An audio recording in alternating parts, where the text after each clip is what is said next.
And you'll send me the link on WhatsApp so so that I can share it. Yeah.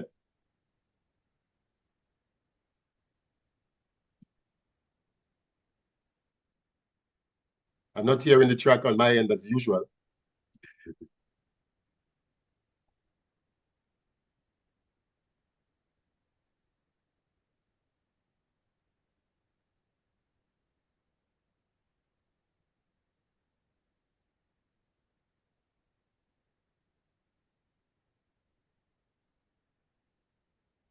Not hearing the track on my end as usual. Okay, so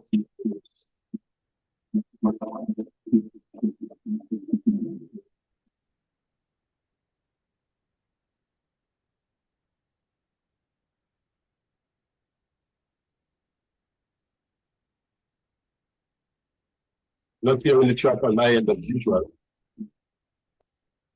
Okay, so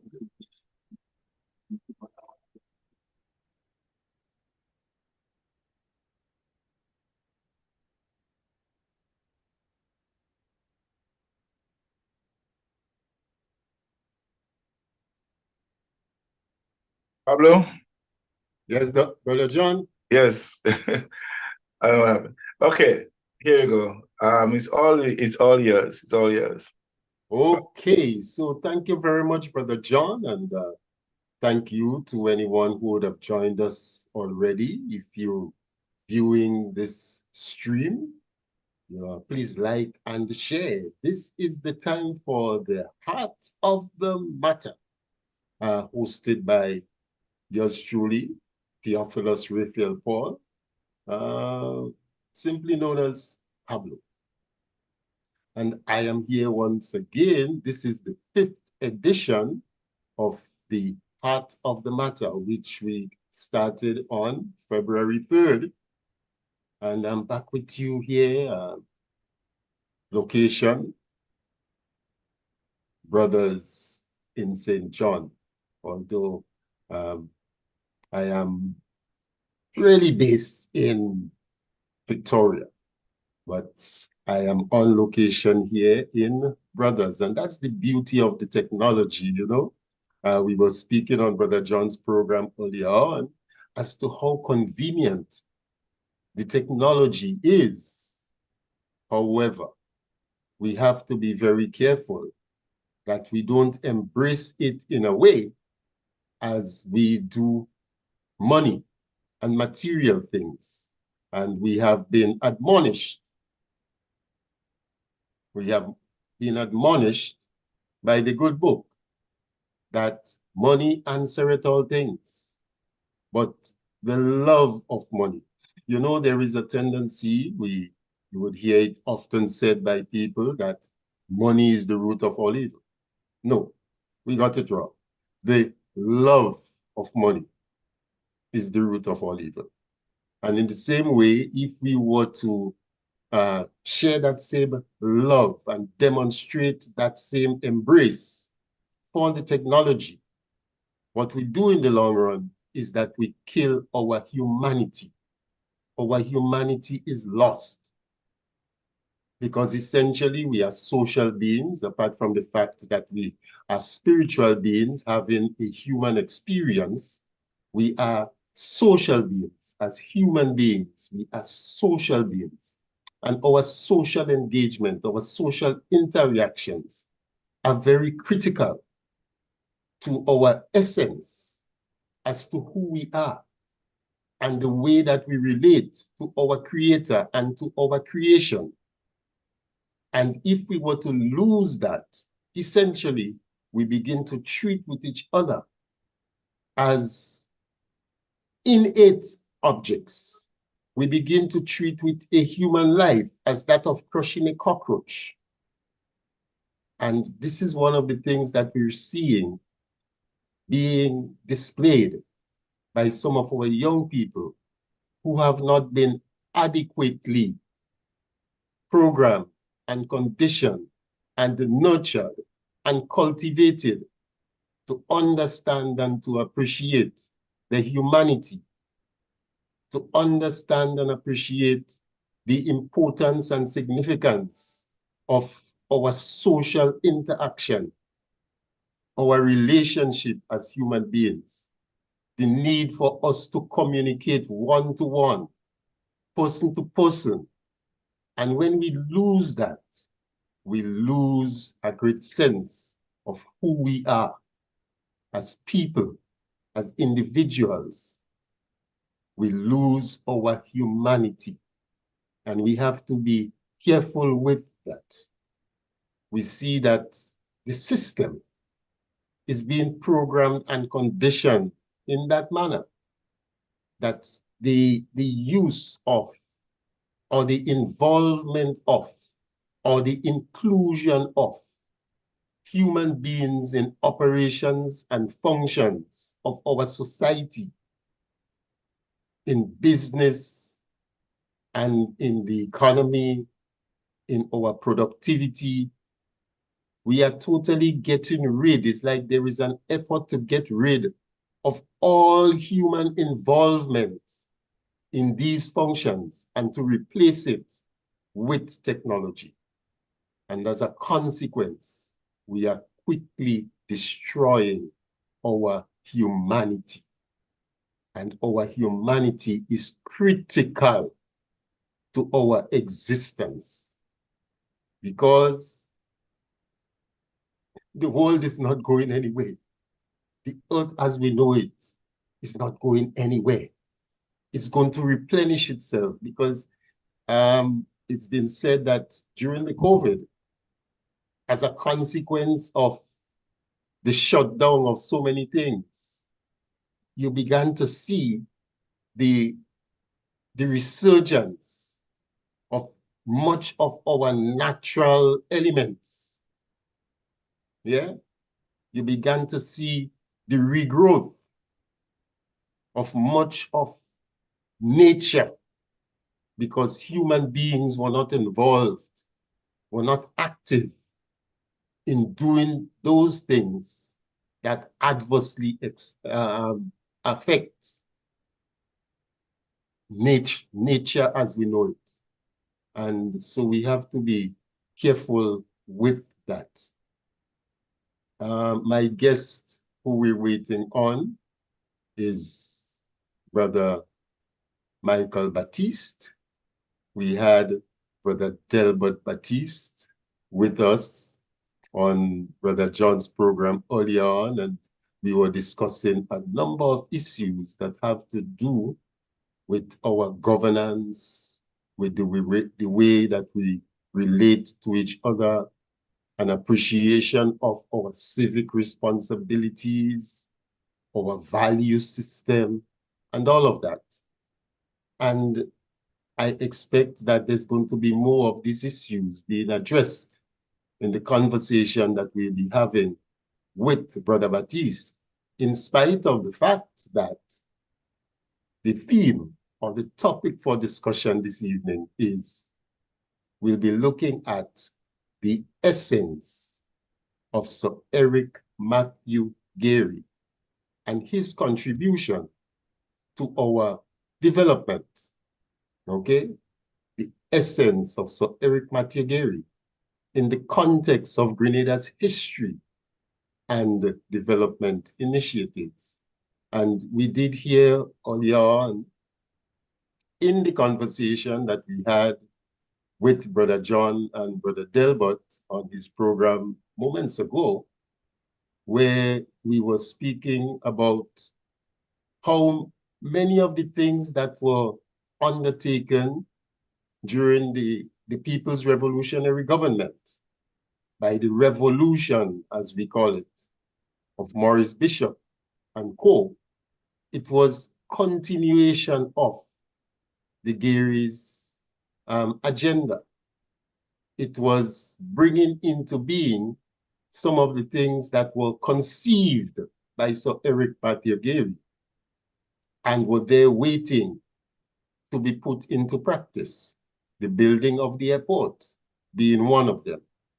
A lot of the training programs were continuations of what had been established by Gary, so Eric Matthew Gary. And that's why it's always being said that government is a continuum. Government is a continuation of the foundation that has been laid by those who came before us.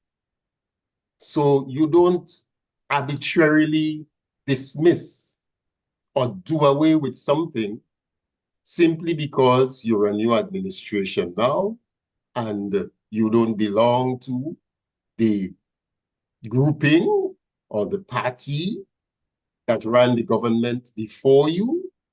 So as a consequence, when you get into office, you just arbitrarily dismiss and do away with those things that they were associated with, that they would have implemented, because essentially the debts, all of the debts that the country would have incurred as a consequence of agreements and things that have been undertaken by the previous administration has to continue under the incumbent.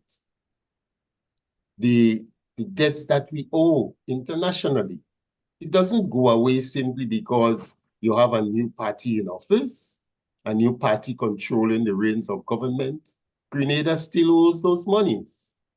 It's so in the same way, those things that were undertaken and that were put in place by the previous administration, as long as it is good for the country, as long as it contributes to the growth and development of the people and to the well-being of the people of the country, to their upliftment, to their education, to improvement in the health sector, to improvement to the productive sector, we need to embrace it.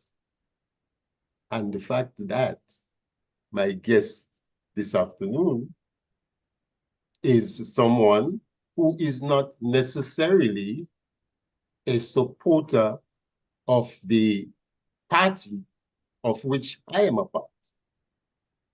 I have been an advocate of the National Democratic Congress, the NDC, for going on 20 plus years now. Brother Michael Baptiste is a known loyalist of Sir Eric Matthew Gary's Grenada United Labour Party, the GULP. Okay?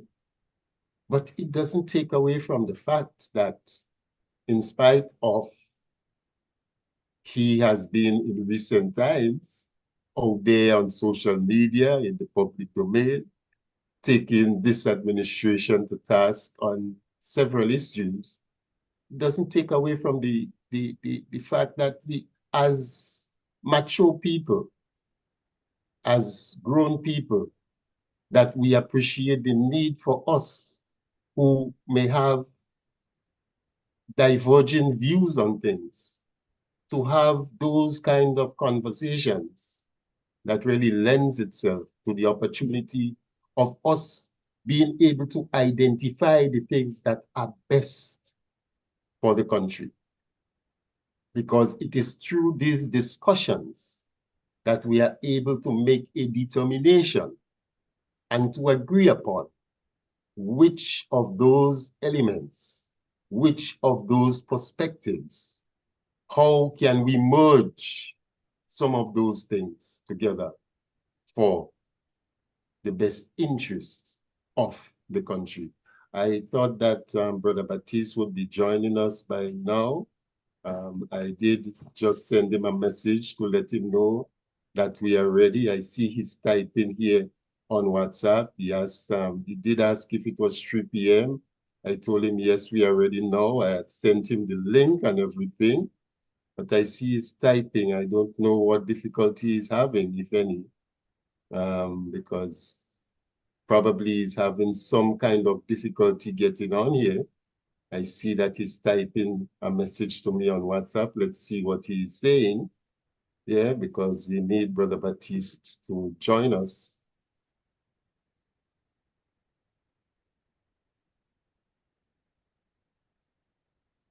You ready to go, Brother Baptiste?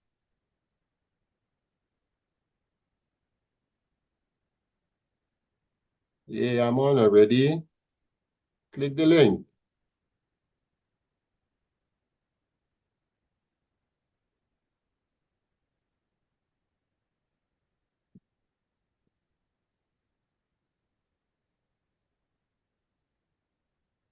Yeah, ready to go, Brother Baptiste. Just click the link and you're good to go. Yes.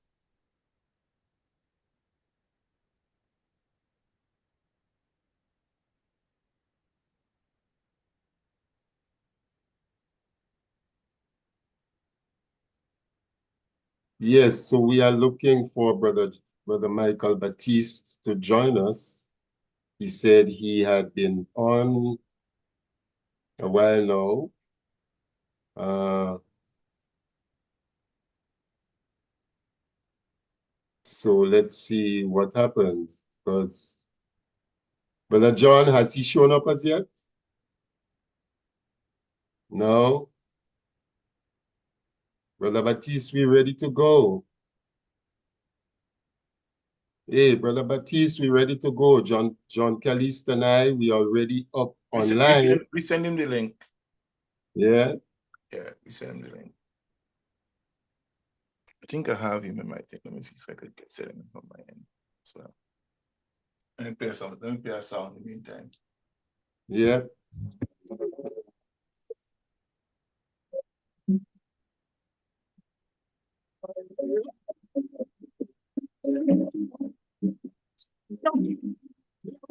If you can play up. Here we go, up.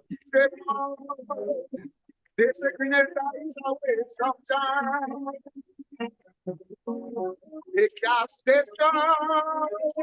You say that the country is in decline. It's 74. It's like she don't ready for no rain. In fact, it no. She asking in river sing that day.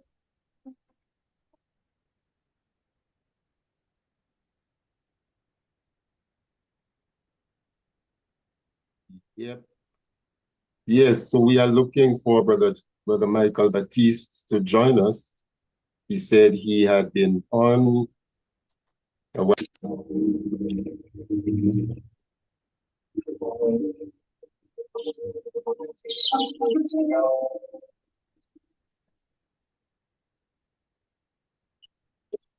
So take time and I write down all the things that I love. Best believe it's gonna be like 5 miles long. Best believe it's love that makes me sing this song. The clearest spills on the waters. Friendly people meet in every corner. Brother John, I just received a message from him. He says that I'm waiting on the host. Pardon me? Is he there? Are you seeing him? No. No. He says he's there. Probably have the wrong link. Probably more using the wrong link. I have his email. I was sending him my email. Okay. I don't understand.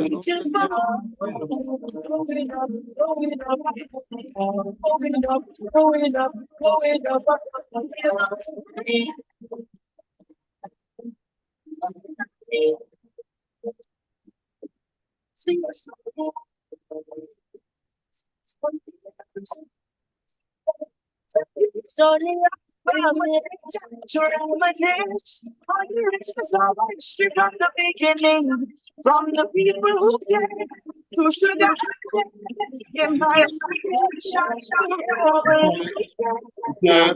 Can't be wrong. But I just used the same link to get on. I used the same link on the phone and I got on. The very link I sent him, I just used it on my phone and I got on. Yeah. Yeah. You're more than just that island in the sun.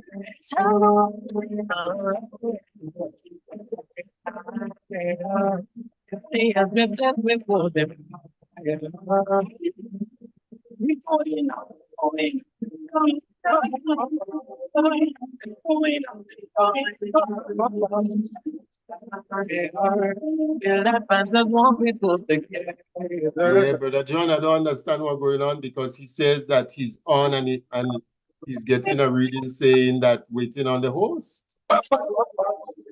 And truly, can't find the words to describe how much you give to me. So much things we take for granted, but so much things they give to me. This one for tranquility. And then community. You don't want to go in the waters for that woman's for our heart. As it's better to go, like you bring the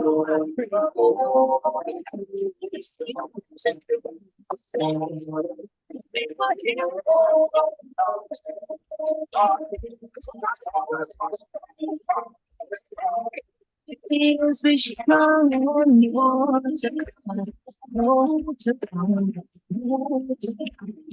It's only one time here.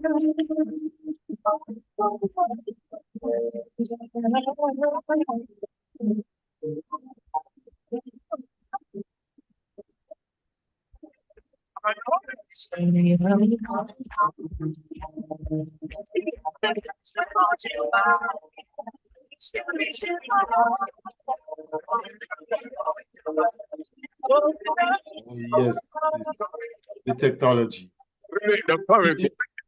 See the reason why we cannot depend solely on the technology. It has its uses, but it does bring sometimes. So we should not be seeking to fully replace our human functions and operations, our interactions and relationship with the inanimate technology. Okay, so let's get it on here. Oh boy. What is he saying? Right? He say I told him that you are resending it. You are resending him the link because he said that he was getting a reading that say waiting for the host to start the meeting. No, you're on meeting because it's open, so you will just come in immediately. Yeah, but that's the interesting thing. The very link that I had sent him on my via WhatsApp on my phone, I clicked that link and I got on. You know, I clicked that link and I got on. So I don't understand what's happening here. You know.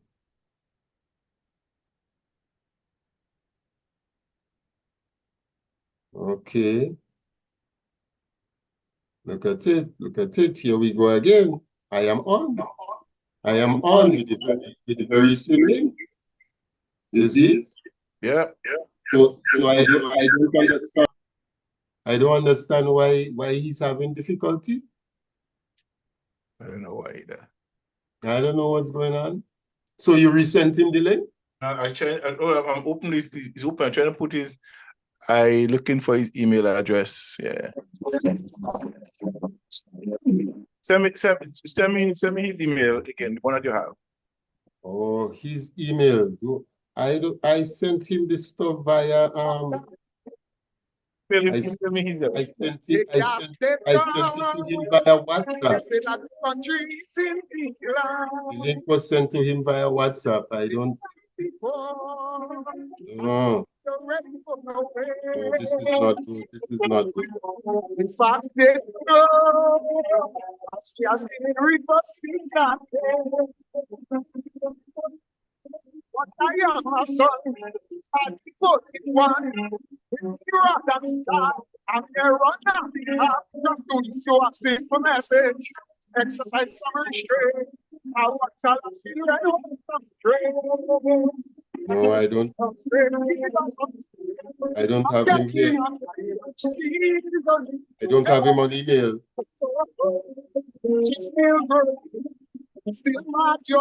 Oh, here he comes. Here he comes.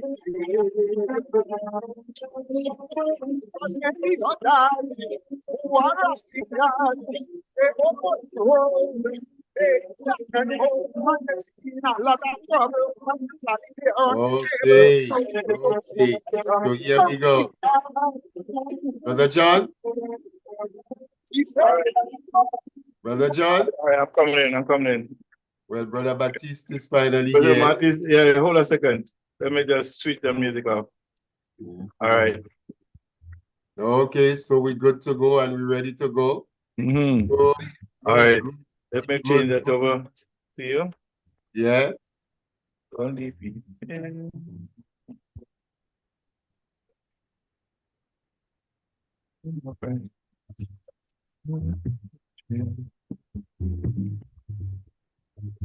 All right, Pablo, it's all yours. Yes, it's all mine. Yes, so good afternoon once again to our viewers, Brother John, and remember to send me the live stream. I sent it already.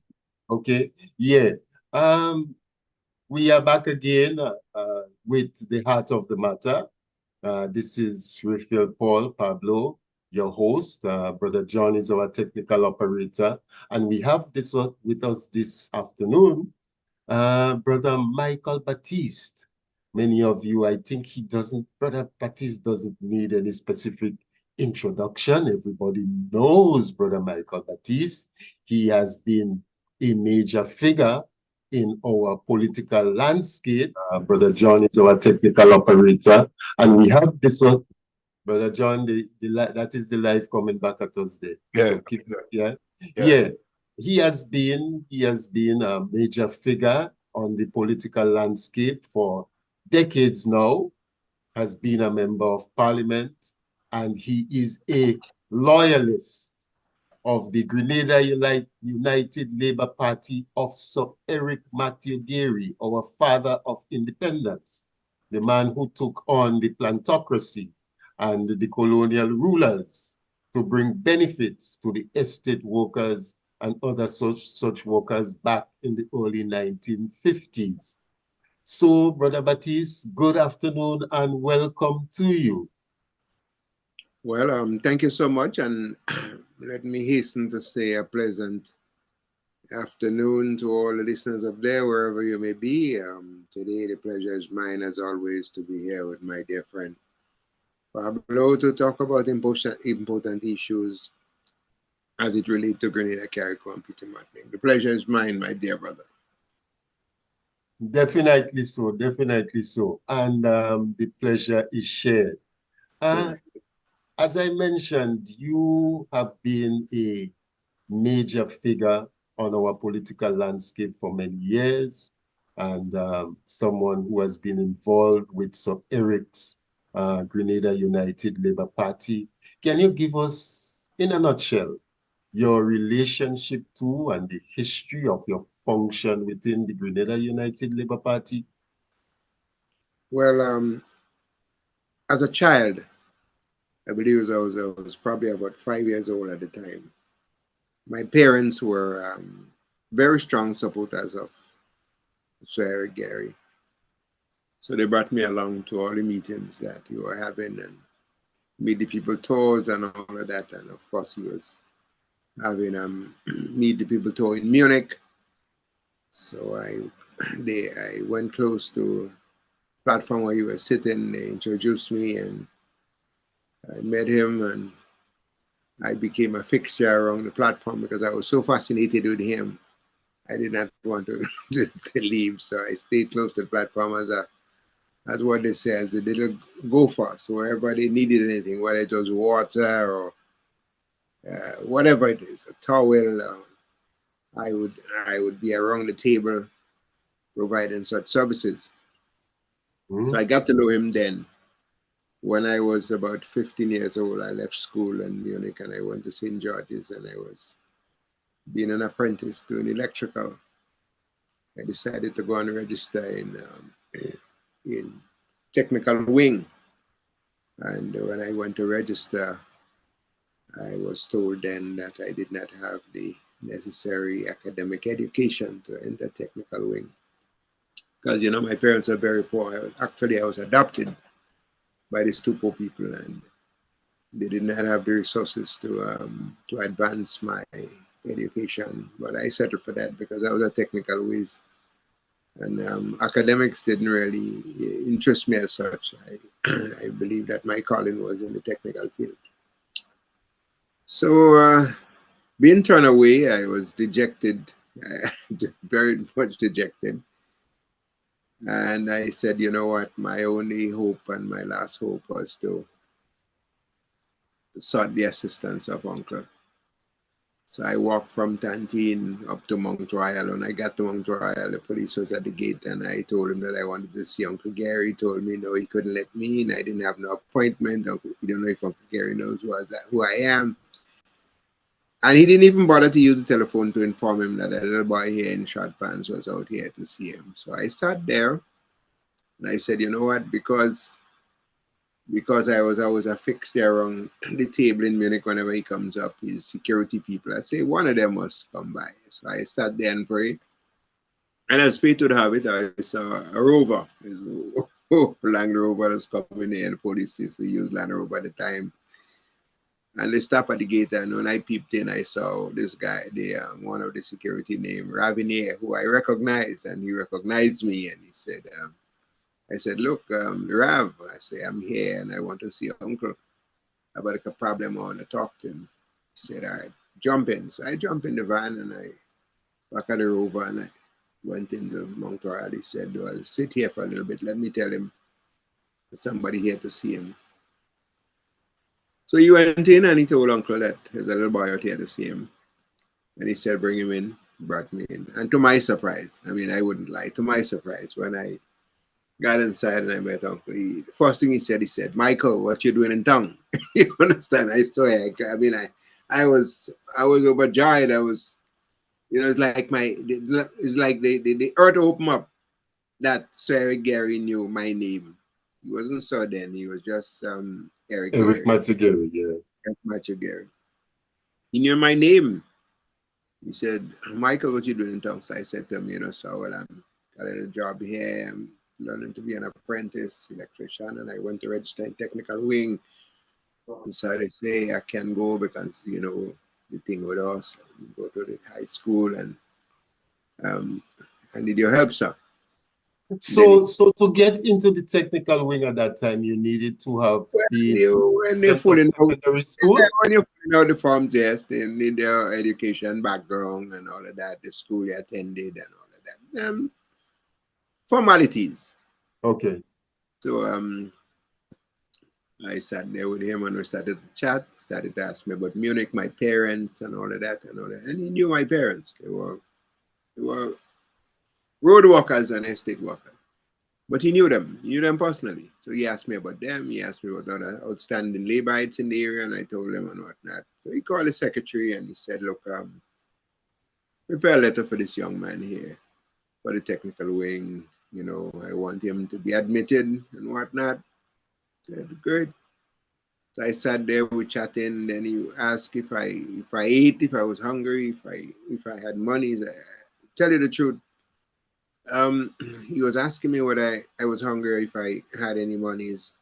That wasn't really of much interest to me. What was interesting to me was I know. in the letter. Secondary. So personally, I said, yes, sir. Well, I had $5 this morning. He said, you had $5 this morning. And what happened to it? And we both laughed. And he said, no, you must be hungry. So he called the workers in the kitchen and he said, prepare him something. And we chatted and chatted about things and you know, the state of things and the technical wing and why I chose technical wing and all of that. And I kept telling him what the thing. I said, you know, we live in a little house in Munich. We don't have no electricity, but you know, so at night I just take them old batteries, I just tie up wires, and at night time I take the flashlight bulb and I touch a piece of wire and we just have a little thing so we don't have to use the Masanto and all that. And he laughed and he laughed and he laughed and the letter was prepared. I got something to eat, and then letter came, he signed it, called the driver, and asked the driver to take me in. And then he said, yeah, come. He gave me $20. I mean, tell you the honest truth, I didn't really care about no money or nothing because I never asked for money. I just asked for assistance. All right. I just asked him to open up the door so I can get in. So he said, he said, look, I'm gonna check on your progress. He says, I'm getting you in there, but I'll check on your progress. I said, yes, sir, yes, sir. And I hurriedly sat in front of P1. And here we're driving to San Susi, going back to Tantine. And as fate would have it, as I got into Tantine, the same people who told me that I wasn't qualified, like they were opening, I don't know if they saw P1 and they came out to see who was in it. But as they opened up the door, as the car pulled up, and here I was jumping from the front seat with a letter in my hand. And shit, give it to him right away. I say, yeah, look. He say, come inside. And he looked at me and say, you have friends in high places. I just chuckled. He said, when would you want to start? I said, right away. He said, no, we'll come tomorrow for orientation and all of that. And that story began from there. I went in, I stayed in the class about 4 or 5 months later. While in the class, I was told by someone that somebody up front wanted to see me. And he came and got me from the class and brought me into a room. And when I got into the room, I saw Uncle Gary sitting there. I said, my God. So he said, Michael, sit down. Don't be so nervous, sit down. He said, I did promise you that I would check on your progress. I'm here. He said, I heard bad news about you. That's why I'm here. I said, no, sir, no, sir. I said, I'm doing good, sir. No, everything nice. He said, sit down, Michael, sit down. He said, I'm here because I've heard you're the top student in the class, and that's why I'm here. Boy, watch, again, my wall open up. So it ended from there. Expo 69 came, and he again called guy from Trinidad named Mr. Williams. He was doing stage lighting, and he said, I have a young man here, very brilliant young man in the technical, very big, with a good technical mind. I want you to put him under your wings and work along with him. So then the next time we're having something here, we probably don't have to call you. Maybe we could use our own. So he put me there to work with this guy Williams. And I stayed there and I worked along with him, and night and day, I said, you know what? This job is so important to me. I'm not going up at all. So I asked that they build a little shed. I'll be sleeping in the shed and make sure that anything go wrong, I'm there and I'm thinking and I'm walking along. Well, shortly thereafter, not shortly thereafter, I was introduced to one of the Peace Corps workers that was there, and they gave me the address of a school in the States, Delahunty Institute of Technology. So I wrote to them, told them what I wanted to do. They sent me at the time the I-20 form. I filled it out. I had my affidavit of support. I journeyed to Barbados. I got a student visa, and I went to the United States to study electrical technology. I stayed there, and continued to stay in touch. Then came March 13th, 1979, and I heard the sad news that the government was overthrown. I said, wow. I wept a little, as you know, of course. This is a man that prevented me from heading to Richmond Hill, because as someone who had lost their mother when I was 2 months old and was adopted, and there was not much else hope for me. I did not intervene. So when I heard he was overthrown, I wept a little, and thinking after a few days, I inquired how I could get in touch with him, and then I was told that there's a State Department. First time I heard about the State Department, I got a number for the State Department. So I called the State Department from a payphone. And from a payphone, I called the State Department because I didn't want to use a long distance. When I called the State Department, they gave me the information. I gave them the details. I said, look, I am a supporter of Sir Eric Gary. I heard he was overthrown, and he got the asylum from the United States. I want to speak with him. And they kindly said, look, we can't give you any information about him, but if you leave a contact number, we would pass it on to him. And if he so chooses, he'll get in touch with you. About 3-4 nights later, the phone rang. My phone rang when I answered. You know, this long black phone with the thing, no digital. I say, hello, hello. I said, he said, this is Eric Gary, you know, no, Sir Eric Gary, this is the Prime Minister. And I speak to Michael. I say, speaking, sir. I say, sir, that is me. I say, oh, and we started the conversation. And I told him, well, how disappointed I am of the outcome. He gave me a contact number, gave me a list of people of names that I should contact for him and whatnot. And so I continue. I took the names of the people and, you know, people in New York, let's go, this thing and all of that. And started going around and say, look, I got in touch with Uncle and he's safe. He's out in San Diego and he have given me certain instructions and who to contact. So I started being like, again, like the messenger. And we stayed there and we continued to do so. And all thing I would help to raise little funds, whatever his needs would be, to package it to there were no United Parcel Service. There were no Federal Express at the time. So you use the USPS, United States Postal Service. You would use it and put it in the box and send it to him and whatnot. You would say when you get it. And so we build up the relationship there. And then strange, somewhere between 1982, I had a call from him that he was heading to Grenada, and I said, my God, I said, look like, he said, going to Grenada. I said, Lord of mercy, so look like the overthrow is getting to Sir Eric, look like he's going off. Why are you going to Grenada with all that guns in Grenada? Where are you headed? And he left there and he headed to Barbados. And he said he's going home. That was late 82. And he kept saying that when he arrived, Bishop is not going to be there. He's going to go out the same way that he came in. And that is how the relationship developed. Now, after the intervention, the first, the elections of 1985, at the time, 1984. I wasn't ready for frontline. I had just got my first license in the United States, Master Electrical Technology, and in 1982, I just received that, and I was just establishing myself as a business person in the technical field. I wasn't ready to come to Grenada, but I was invited to do so, and I said no, but I would offer whatever little support that I can, I would offer it, which I did. Then it continued.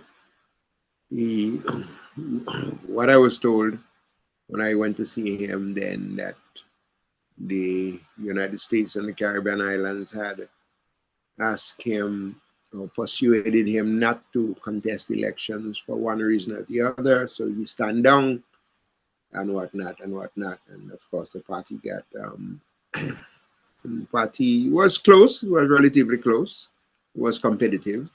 Some say the election was stolen. I'm not gonna go there, but they got one seat. But the margin was so very close in 1985 that 5 votes, 40 votes. Yeah? 84. Right, 84. Mm-hmm. Was 84 or 85? Yeah, it was 84. It was 84. We had elections one year after the 84 was the interim. Yeah. 84 was the interim. We had the interim in 84. Yeah, we had the interim. And then election came in 85, and then 5 years later he came in the 90s. So it couldn't be 84. It was 85.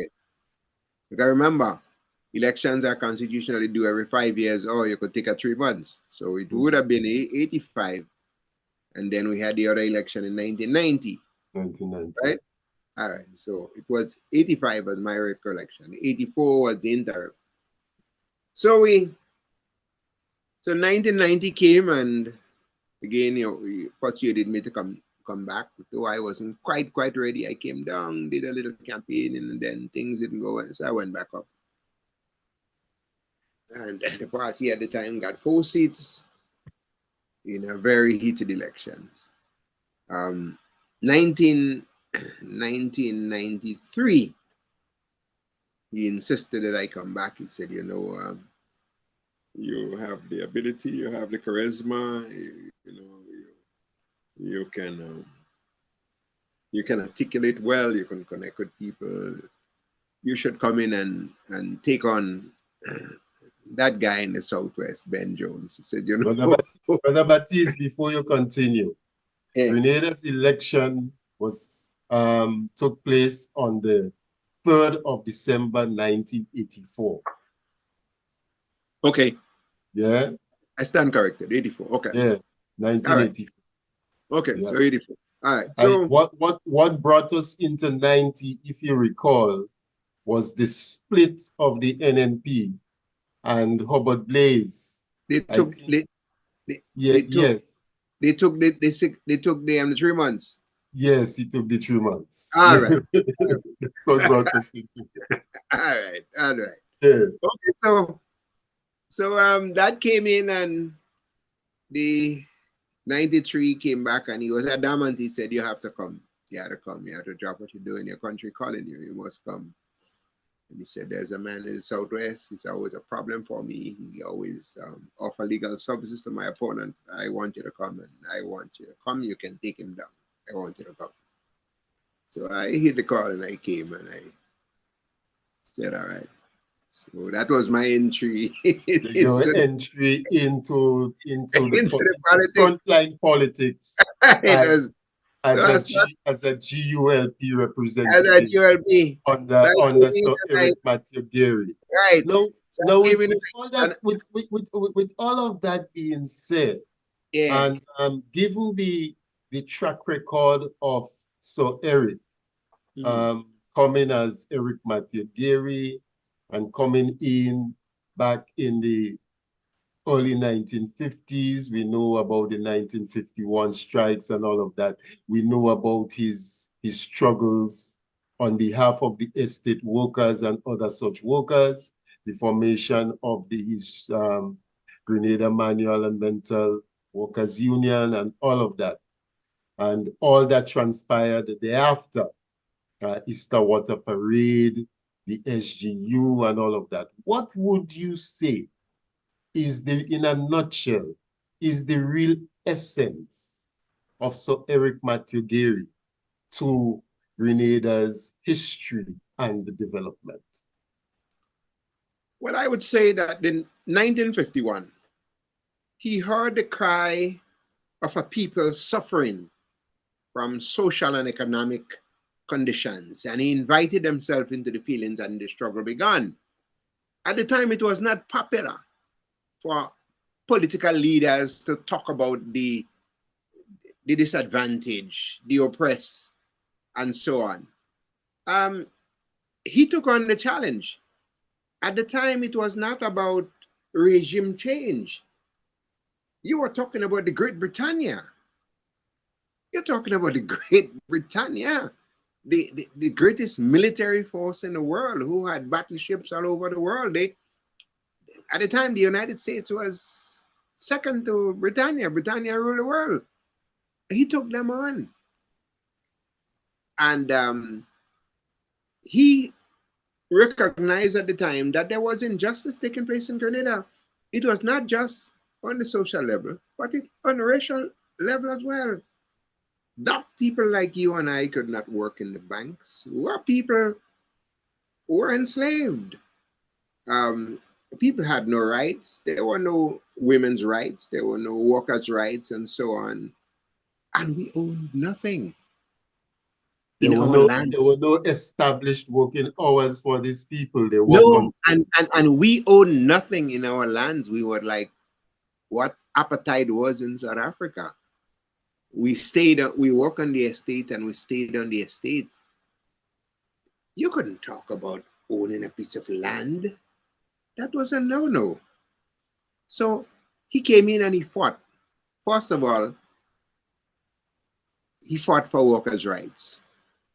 And you know, the old folks, they coined this phrase that a lot of people misconstrue. They say Uncle Gary made me wear panties. And some people say, well, what were you doing? You were going around without? No. What it simply means is that our social and economic condition at the time was as such that people used the bags from the flour, cotton that from England, and they made sliders, Made on the way, and so made sliders, clothes, made bloomers, clothes, and yeah, drawers, and from it, right, and shirts. I Mhm. wore shirts from flour bag that Mhm. came from England as a youngster. They took the can stick, they went to the river with the blue, they can Mhm. stick out all the made in Yeah, England stuff, and it yeah, became they bleach it out. Yes, I remember those bleaches. You have the and it thing out. became and it And you have, became white as linen. So Mhm. after the 1951 strike, which my parents were play a pivotal role in that.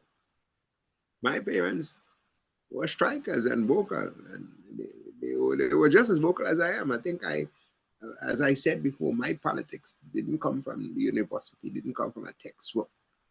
My politics came from a survival experience by watching how my parents, who were poor people, where I was adopted, two poor people, they had no children of their own, but they had 17 of us living in a little house. And sometimes when they say once there was a woman who lived in a shoe, she had so many children, she didn't know. The children used to tease me like that, and I used to fight when they said that because I thought they were talking about me. So, Brother Baptiste is the first time I'm hearing that part of your story. he right, I know.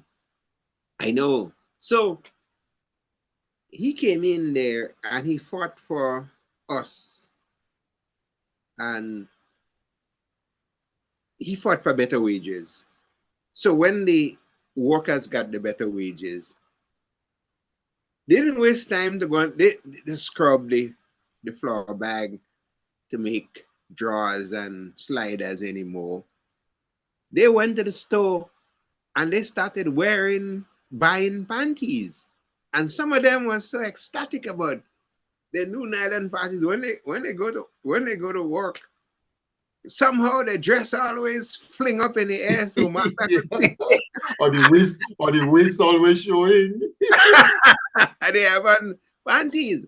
So that is the hallmark. People laugh, but Mm. it's not a laughing matter because it is the condition under which we lived at the time on the virtual slavery. So he fought and he set conditions, and then he started the GOLP. That he did that under the GMIW, and then he started the GOLP, and he contested elections, and then there was adult suffrage. If you didn't have property, you didn't think in here, you couldn't vote. But somehow he managed to, the GOLP was formed, they contested elections, and they got the majority of the seats. At the time, it was not parliament, it was in the legislative council. Yeah? And the question of the pension and gratuity was introduced again. And I was told by Sir Eric, the British, the is the administrator, they call him at the time, the administrator, they call the guy. Yeah. Mhm. He was so nervous about when Sir Eric Gary stood up and and articulated his position on this pension and gratuity. The administrator got so nervous that they immediately cabled back to Home Office and said, "Here we go again." That the man started making trouble again, and they were fearful that if that did not pass, or if it passed and they veto it, we would have another 1951. So they readily accepted that pension and gratuity as part of the law, as part of our law, whereby people who work for the state in the golden years, they get a little kakada to go home with, which we call a gratuity, and they get a pension. Yeah? And that became the law of the land. So he went on there and he did that, and they went in, and then came the we got a new constitution, we got self-government, and then we had parliament. So in the parliament, he recognized that a certain section of the population was left out. That was the road workers, the daily paid workers, public workers. So he went in parliament and he introduced something else, which he called the Provident Fund. Provident Fund. And he said the Provident Fund is a parallel pension scheme for people who are not working with government. But they too was included. And immediately he ran into problem with the estate owners, because the estate owners then started feeling that for pennies a day that they had to contribute to this Provident Fund. They had a problem with contributing to that fund. So he investigated. And what he found out, that most of this estate owners that was opposing a pennies a day as workers' benefit did not have no title for these lands. Because in those days, we did not have what you say a deed. It was just those in power went out, they acquired, or they demarcate some lands, I may say. Well, actually, if I may interject here, Brother Baptiste, what would have happened coming out of slavery? Now, slavery, you had British plantation owners. Many of them were absentee owners.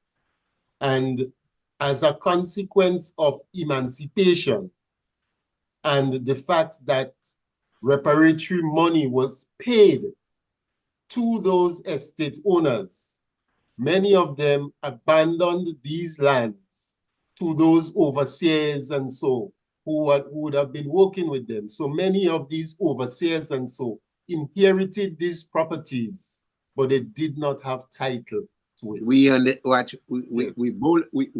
same wavelength. Yeah. And when I hear how people saying how Uncle Gary take people lands and Gary used to acquire people lands, they don't know the history behind that. Yeah. And the history behind that was simple.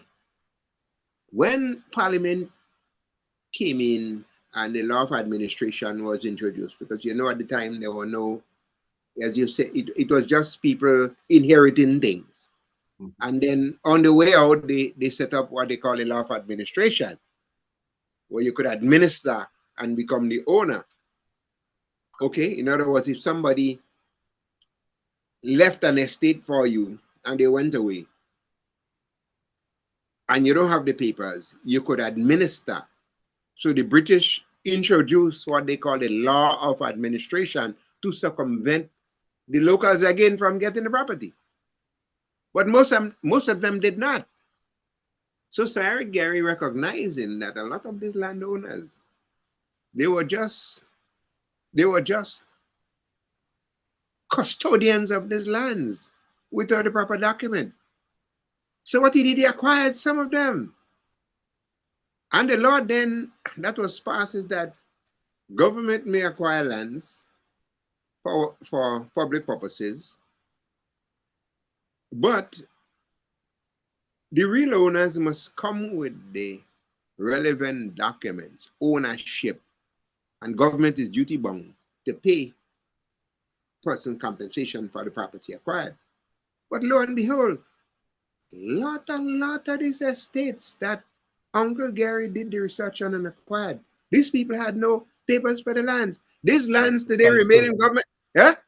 They had no title. They had no title. These lands remain today in government control, Yes. Lara, yes, Lara, estate in Ladig, Grambra, some other things here. They make a lot of noise and thing and say Gary taking people land.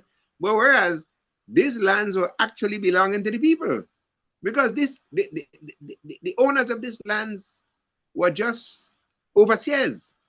And when the people went away, they kept it.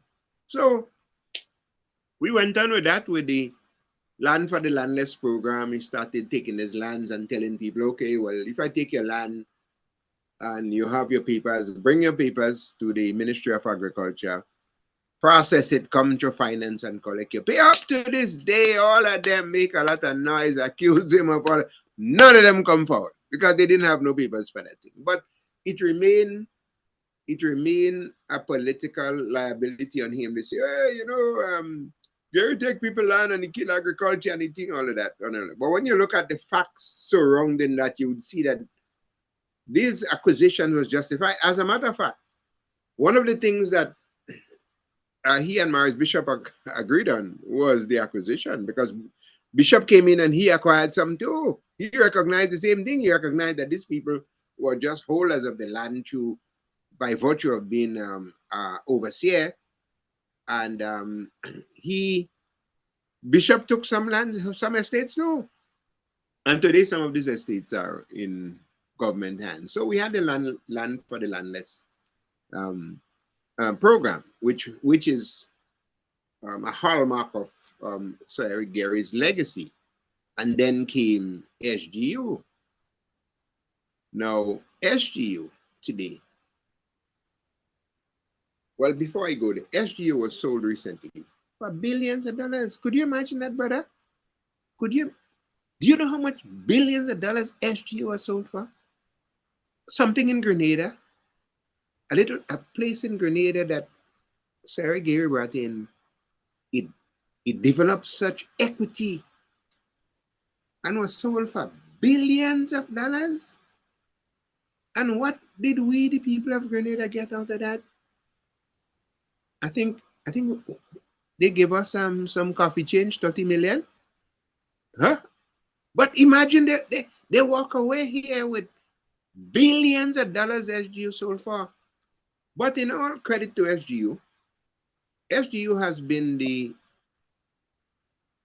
greatest entity in Grenada that attract foreign exchange to Grenada, and the second largest employer after government. So it is part of Sir Eric Gary's legacy that though he's said and gone, things that he did are contributing significantly today to the development of Grenada. And when he came in, the agreement with SGU was that to build a teaching hospital. I heard this government now talking about building a teaching hospital because the agreement has expired. And they now looking to acquire 35 acres of land to build a teaching hospital. But look at the vision of that man. In the 60s, he had the vision to bring in an offshore medical school and to have an agreement where they would build a teaching hospital. And you know what is the purpose of the teaching hospital? The purpose of the teaching hospital is that when these folks graduate, instead of going to England, going back to the USA, to do the intern, they would stay here and all the little kakada would ding around here and we'll be and circulate here. So when I hear folks here today saying Uncle Gary did not concentrate on education, sometimes my lobsters grow an inch. You know, I say, well, how you do concentrate on education when Uncle Gary built the most schools in Grenada? Well, actually, on John Kelly's program earlier on today, that was mentioned. John Kelly himself said so. That, during that period, yes, you had the most schools were built on the. Yes, but so you know when you hear them today, you hear them say, "Oh, Uncle Gary didn't concentrate. He didn't care about education. He built the most schools. He built the most schools, and he brought in a medical university where our people could be trained.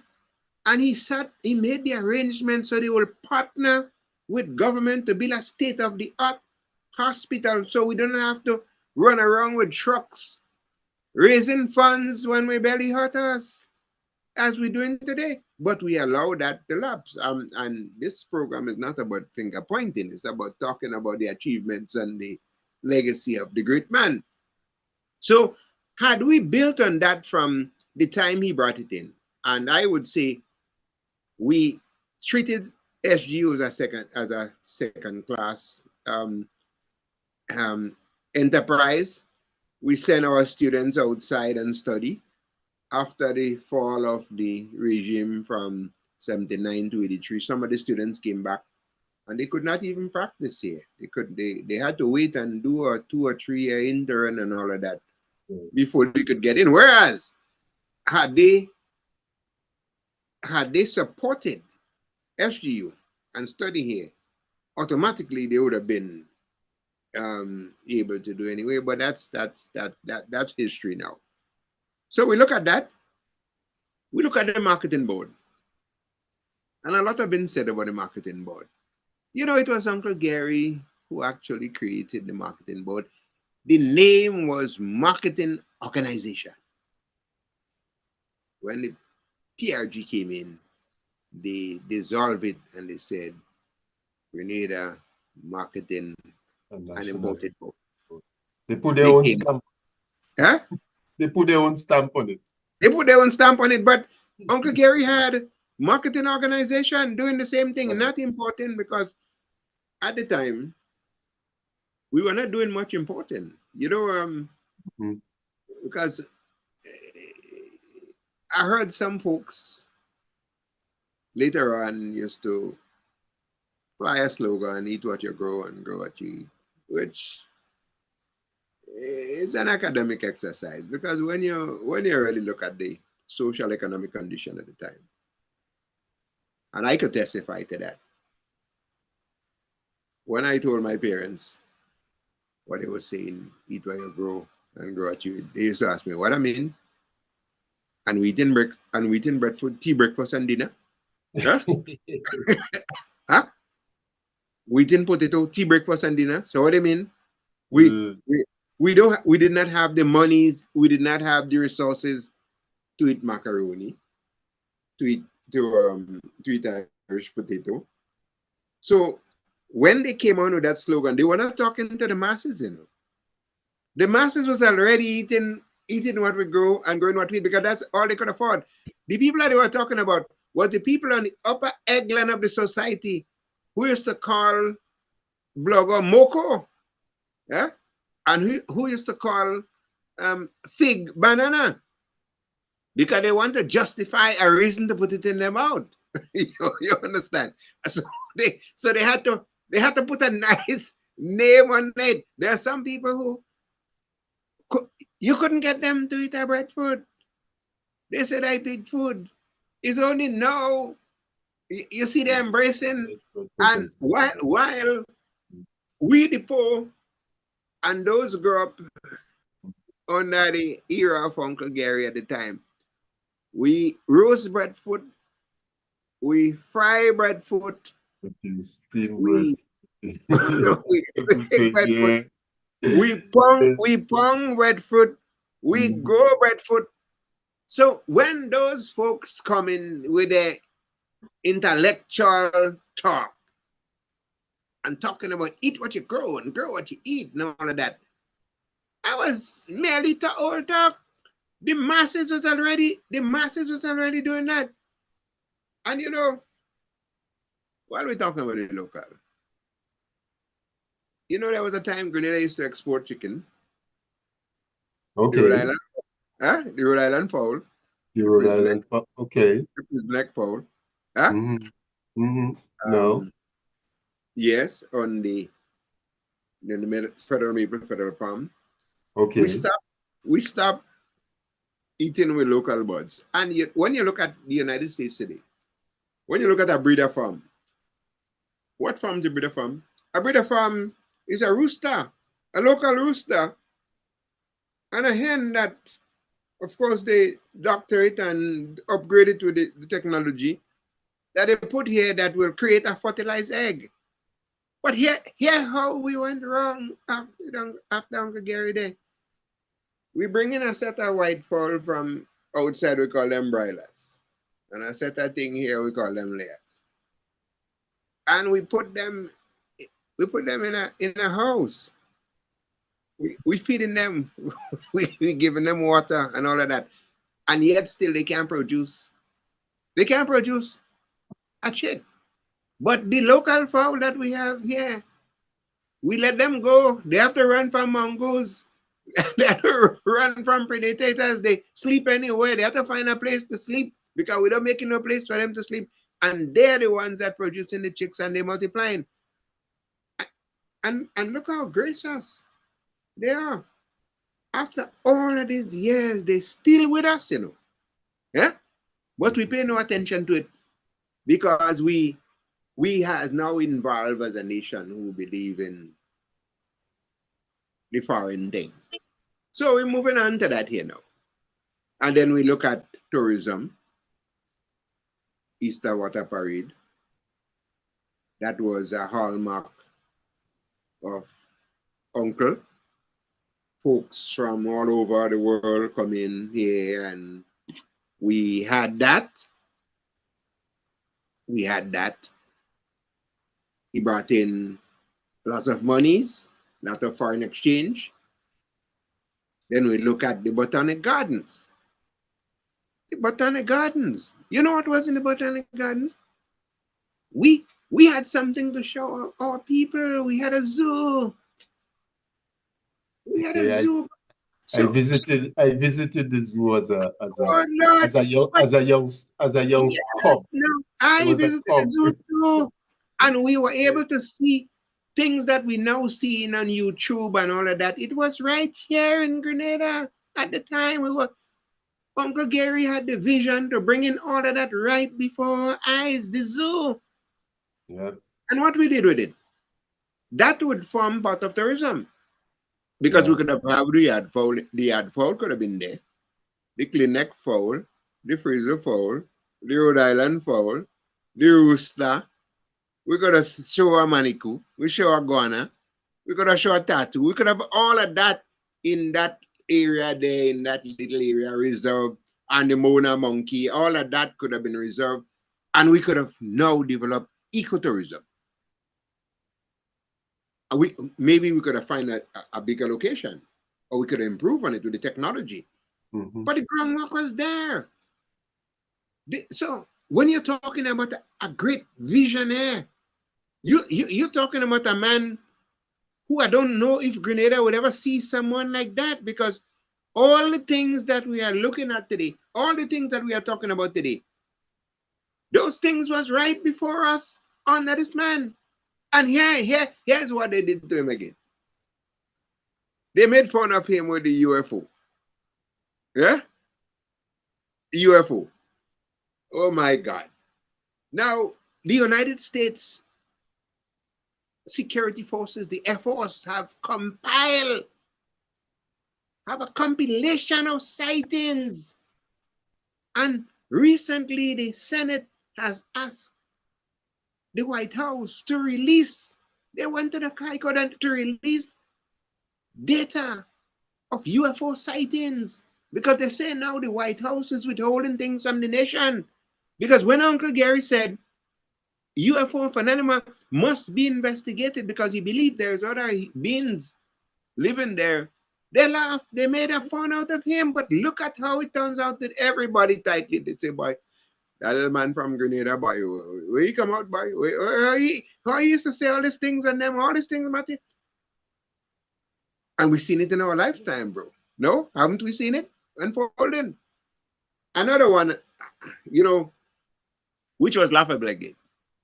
He said he would have the banana boat come up Paradise River. And we laugh. We laugh and we laugh and we make fun. You know, I don't know if you're familiar with that terrain, you know. I spent days and hours in these areas of Nassau Billings, you know. And when I look at the terrain, you know, we can dredge that river from down to all the way down to the mouth of the sea to come up on the Paradise Bridge. And if we dredge that, we have huge deep waterway where people are always drowning in that area. If we dredge that area, the banana boats, when he said at the time, didn't used to come in on the port, you know. They used to stay outside, and the smaller boats bring the bananas, banana. So what Uncle was actually saying then, at the time, because you know he was not exposed to the kind of equipments, the heavy technological equipments and science that we had today. So at the time he was saying that that could happen. The boats stay outside. We could have dredged that. Small boats could have take all we agricultural products from the paradise, and bring it outside, just like they used to take the tourists outside and bring it there. That today, and I urge, is something that we have to look at. Because if you go into the area from Paradise Bridge, there's a huge waterway, because that river, when it rains, that river gets serious, you know. And when that river gets serious, it's a gush of water that flowing down from Paradise Bridge down to the ocean. So if we use equipment today and we dredge that, we could use that as a form of tourism. We can have little boats set up alongside there. We can have daily trips taking people, locals and all of that, on the dinghies and all of that, and we could float up the river. So that is a ecotourism project that we still should consider today. And I want to urge all to look at the possibility. It could happen. Yeah. Yeah. Yes. So we're looking at the great things that have happened under Uncle. Notwithstanding his mistakes as human, because there were many. As a human being, sometimes politicians. Yeah, we'll get to that. I just want you to continue a bit. You mentioned earlier on the Easter Water Parade, and we know about the Expo, 1969 Expo. I want you to explain. Well, Expo 69. Yeah. I was a youngster. I'm going off camera momentarily, but continue. Right. Expo 69. I was a youngster then. I worked in short pants. I was about 15 years old. I worked with the stage lighting engineer, guy named Williams from Trinidad. And that is where it strengthened my likings for technology, because I saw some equipments. Of course, they were not modernized equipment, but at the time it was fascinating how things unfold. Expo 69 brought thousands and thousands of people to Grenada Shores, people from the region, local Grenadians. They were able to come in and interact with other people. And I saw the first glimpse of a cell phone I saw in 69, you know, in Expo 69 from the American booth. And they claimed that that would be the communication of the future. That one was over my head a little bit.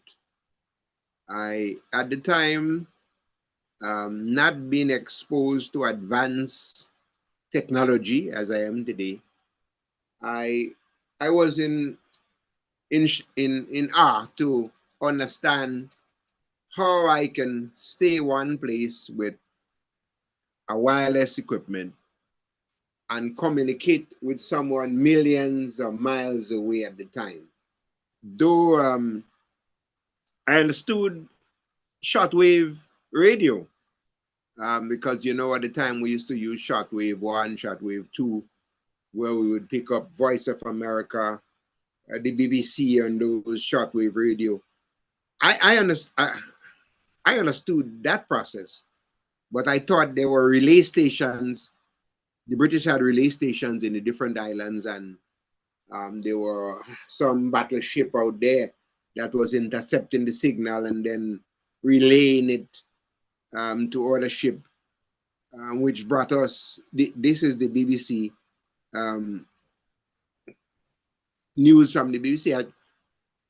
I thought at the time that it was being done manually. You have a transmitter somewhere, and strategically you have. I was not aware at that time that we could have a transmitter that could transmit audio and video millions of miles away. That I must admit, I did not grasp that just yet. But thanks to Expo, I must say that I saw my first cell phone in Expo. So we were exposed to the world, and I think for that I am forever grateful. And hence one of the reasons why I became so adamant.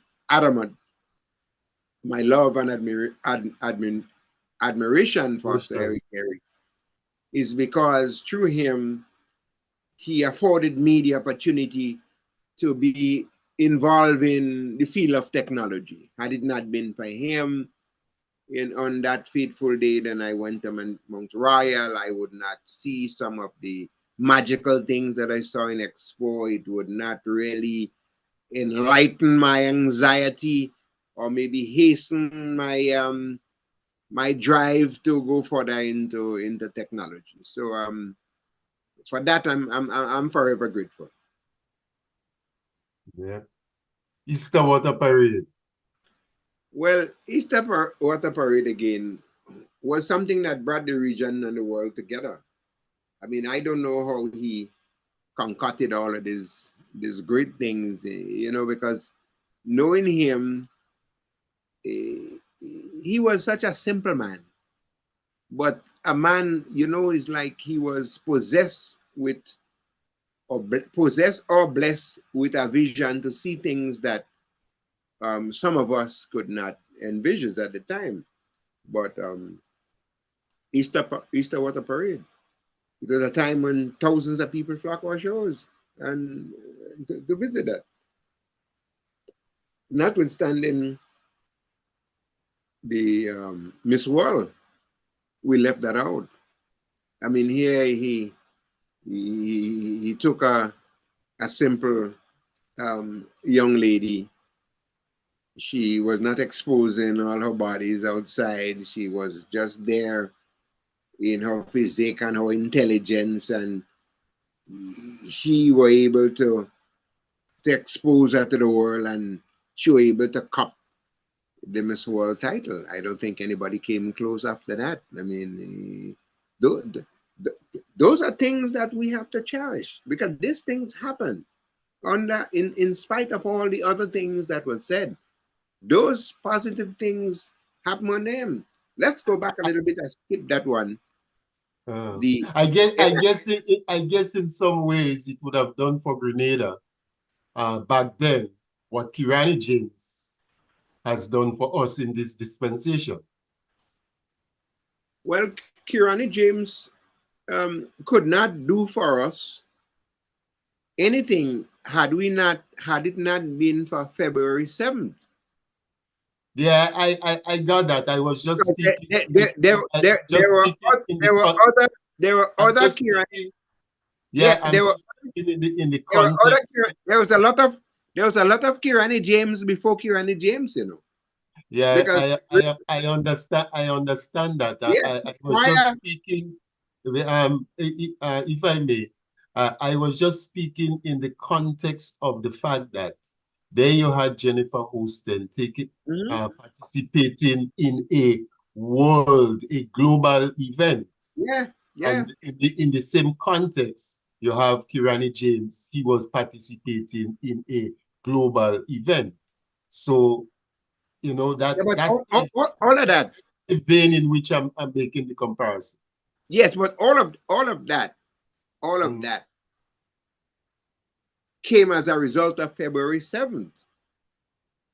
Yeah, Because I got that. we could not participate in Olympics, though we had several Kirani James before Kirani James. We had several Jennifer Hostains before Jennifer Hostains. But we were only able to realize those feats because of February 7th, when we became an independent nation. And that independence did not come easy. I think we hip scratched that a little bit, because going back to the pre-independence talks, we had he approached the Home Office in 71. Well, before 71, after the government was dissolved, I think it was in 66, for what they said was Squandermania. When he bought a piano for a few $100s from Mount Royal, and the administrator at the time thought that the piano for Sir Eric Gary's home was of a higher quality than his, or he did not have one, so he felt that Sir Eric Gary should not have a piano in his home. And he recommended dissolving of the government. Now, if you go back and look at what happened then, you would see that all the intricacies of the dissolving of the government stem from 1951. Because the British never forgive him. You know, just like we see now today in Palestine, or in where Israel has encroached on, has launched a massive force of retaliation against the unarmed Palestinian people, because Hamas have infiltrated a wall and embarrassed the government so badly that they believe they had the most secured wall and the most secured boundary in the world. And here you have people that they consider to be subhuman beings entering Israel, committing a cardinal sin and taking your hostages from Israel and bringing into Gaza without some of the most sophisticated security forces in the world even realizing what's going on. So it is a sort of thing of revenge. So the British had this thing against Sir Eric Gary, because never in the history of Great Britannia had one man created such havoc in an occupied territory or in a colony as Sir Eric Gary did with the British. They had Egypt. They were able to do as they want. They had America, where America fought. Yes, it was a civil war, but they fought. They had Canada, that was a colony, and they were able to be in control. And here they had a little, what they call a little dot on the map, and a black man standing up against Great Britannia. So in 66, they repaid him in kindness by dissolving his government. So the March for Independence did not start in 74. It started when the British government dissolved the GLP government in 66, and they claim it was Squandermania. So he came in and he went back to the drawing board and he said, you know what? In order for me to develop this little piece of rock of ours, we have to gain complete control. And hence the reason why in 1971, he went into Marlborough House with a presentation to the British that Grenada be independent. And it was ironic, because at that time they looked at it and they said to him, look, in order for us to consider your request for independence, you must go back to your country, seek a 2/3 majority by way of a referendum, and then we shall consider. I said, okay. So he went back to Grenada 1972, he boldly called an election, and he obtained the required 2/3. He didn't get all his seats, and I must add that he was not looking to obtain all the seats, because Uncle Gary knew very well, as a Democrat and someone who subscribed to the Westminster style of governance, that in any functioning democracy you must have an opposition. So he was not about getting 15 seats. His goal was to secure the 2/3 as mandated by the British, so that he could obtain independence. And he did. And he went back in 72. After the 72 elections, he went back, he handed to them, and they started talks about independence. So it was a rugged road. The opposition did not want the independence under him. There were strikes. And speaking of strikes, some of the things that happened on our way to independence is still affecting us today. And it would be remiss of me if I did not mention the port charges. Grenada today have probably the highest port charges in the world per capita. If you look at a 20-foot container with identical goods leaving Grenada, going into Trinidad, going into Barbados, going into St. Vincent, port landing charges in Grenada is 60% higher than port charges going to Grenada.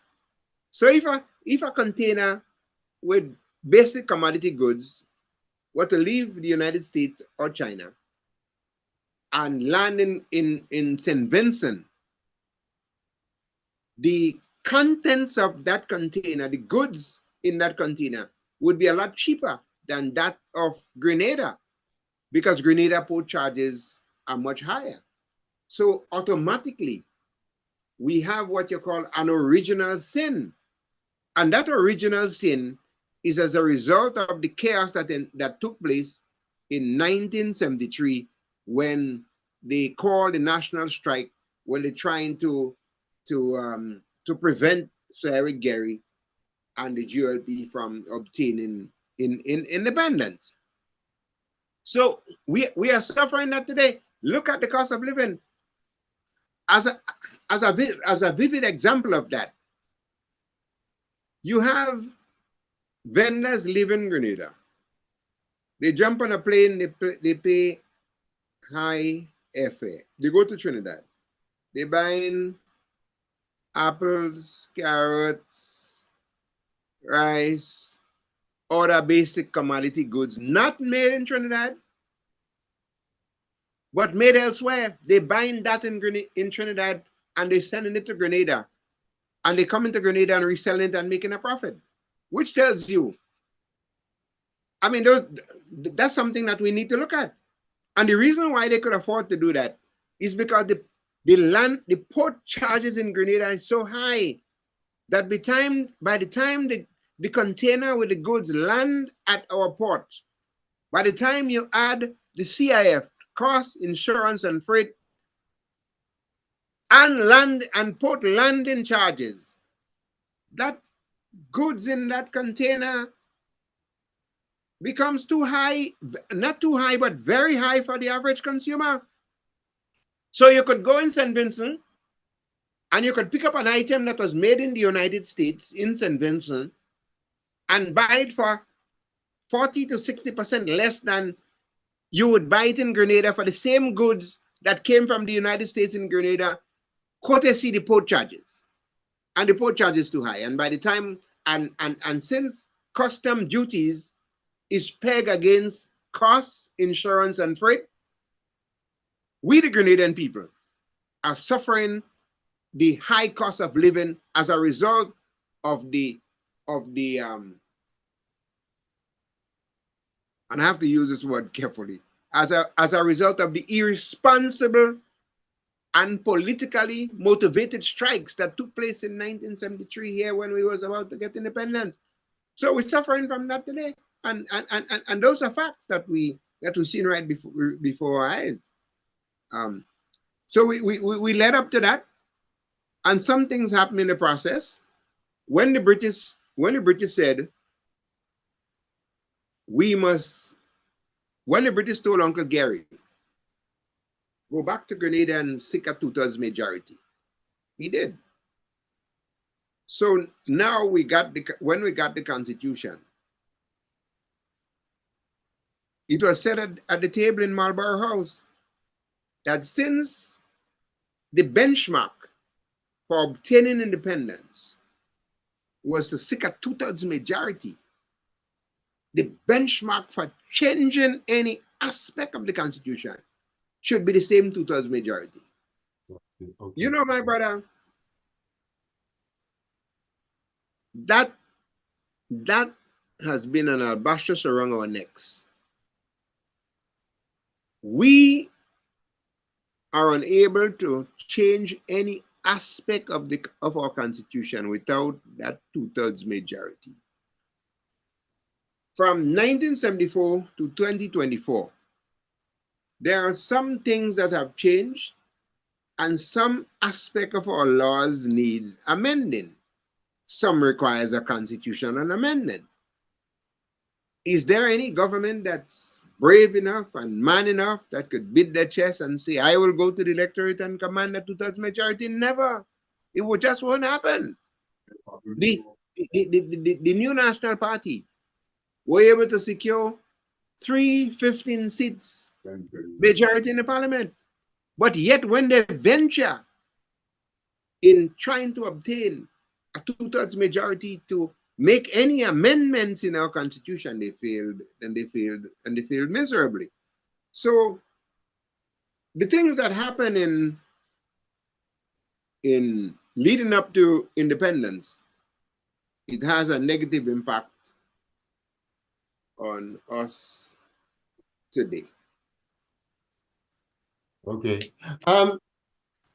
You mentioned, speaking of ports, the airport is a major gateway for Grenada in many instances. In many cases, we wouldn't be having the amount of people visiting, the amount of people who came home for the 50th anniversary independence wouldn't have been able to do so if we didn't have an international airport.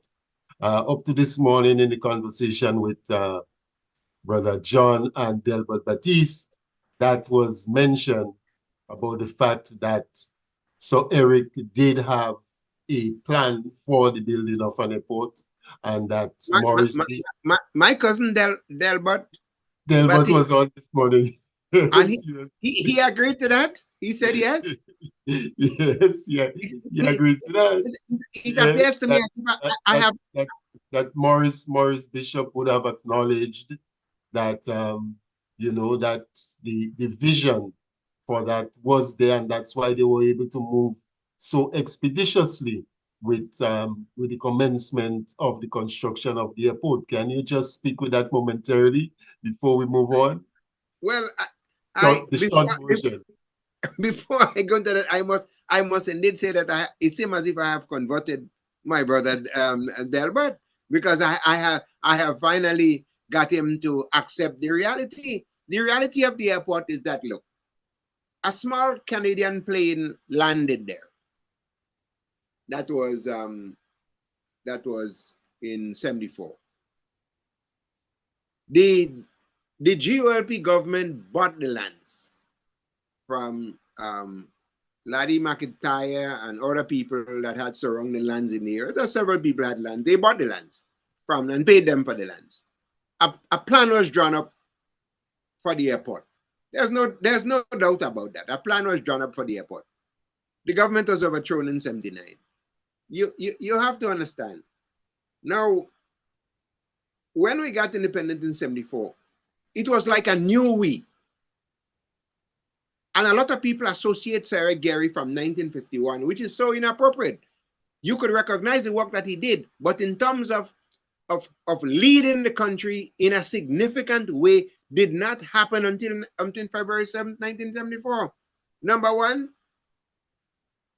we could not enter the United Nations because we was a colony and we had no external right to self-determination. We could not seek any foreign loans. So under Sarah Gary, Grenada was debt-free.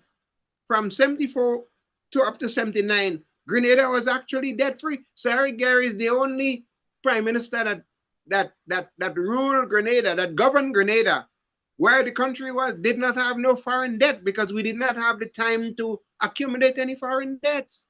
Because when we got independence from England in 1974, we were debt-free. Plans were drawn up for the airport. Government was overthrown in 79. The PRG came in and immediately they saw the plans, they took the plans, they brought it to the Cubans, and the Cubans, external forces, and happily and gladly they saw it, and they built the airport. But the building of the airport, the introduction of the site, the identification of the site was that of Sir Eric Gary. He identified the site. So when you're looking at the development of Grenada, you have to look at one. You mentioned the 50th anniversary of the independence where people come in here. Without Sarah Gary, there could be no 50th anniversary. Let's get that straight. Yeah, and without Sarah Gary, no independence to celebrate. To celebrate. And without Sarah Gary, the airport would have been a no-no because he identified the lands, he bought the lands, and he made it possible to secure the lands, and rightfully, and credit must be given to where credit is due. The PRG came in, they saw a plan, they said, good, a great idea, and they developed it and they expanded on it, and they built it, which is great. So SGU, the airport, those are contributing factors that we greatly cherish today. All of these economic factors, beneficial factors, have to be attributed to Sir Eric Gary, because had it not been for his great vision, we would not have been independent. Well, maybe we would have been at some point, or we would not have that airport. So again, when you're looking at his contribution to our development, you have to look at it in a holistic way. Recently, the government paid a pension and gratuity, a pension to workers who had worked for government for a long time. That again, when you look at the NIS, when the PRG came in, the PRG dissolved the Provident Fund, and the monies that was found in the Provident Fund, they took it and started the NIS, and they said that all members of the Provident Fund are automatically covered under NIS. There was an act in 1969 governing the Provident Fund.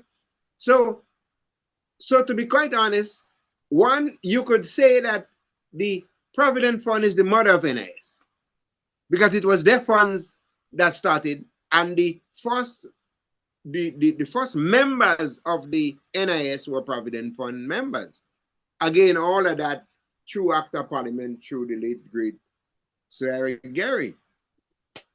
So it is an undeniable fact that that is the reason why I chose to use as the theme for today's conversation the essence of Sir Eric Matthew Gary, to the history and development of Grenada, because essentially, as was stated in the conversation with John Kellis and Brother Delbert earlier on, the government of the country is essentially a continuum.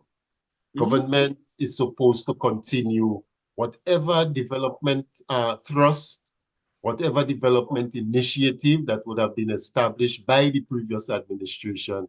You continue with that. But earlier on, you did mention that yes, and I always use that terminology that perfection does not exist in the human domain, Not at and all. as a consequence, there will be flaws. In fact, in after the 50th independence anniversary celebration, and the fact that in telling in the history story where you had this drone narrative, uh, they mentioned the different leaders over the 50 years and what they would have contributed. And the fact that there was no mention in there about what flaws Sir Eric would have had, what some of the claims that been made against him were not mentioned. You had people who subsequently was saying, oh, Gary has been given a pass, Gary was this, Gary was that, and they didn't talk anything about it. But that was not the occasion. That was not the time to look at whatever flaws any one of them would have demonstrated during their time in office. You mentioned earlier, yes, he did have flaws. What would you consider to have been some of the shortcomings of Sir Eric during that dispensation? At some point in time, he felt that Grenada, he felt that God appointed him to govern Grenada. Well, if I may, Brother Baptiste, Yeah. it's not just he felt that too. No, I was coming to that. The people who would have experienced, yeah, the estate workers and so, they were of the opinion that God Well, sent. I, So, I, I can relate to the estate workers yes, because my parents were estate workers, yeah, and I could relate to how they felt. They felt he is God sent. yeah, That is their feeling. mm-hmm, Okay, and rightfully so, because after years and years and years of oppression, here a man came from nowhere and freed them from bondage. So it is understanding that they would feel that way. But for you, for the person who is responsible for their freedom, it is inappropriate or it is wrong for you to harbor those thoughts that you were God sent and that Grenada belonged to you and that you can do no wrong. you have an entitlement. You have an entitlement. And Okay, well, to be brutally frank with you, I see the same thing emerging today, where leaders are believing that they're bigger than life and they're bigger than Grenada. And they may get a rude awakening, just like Uncle didn't get it through the ballot, he got it through the bullet. But we have to understand as leaders,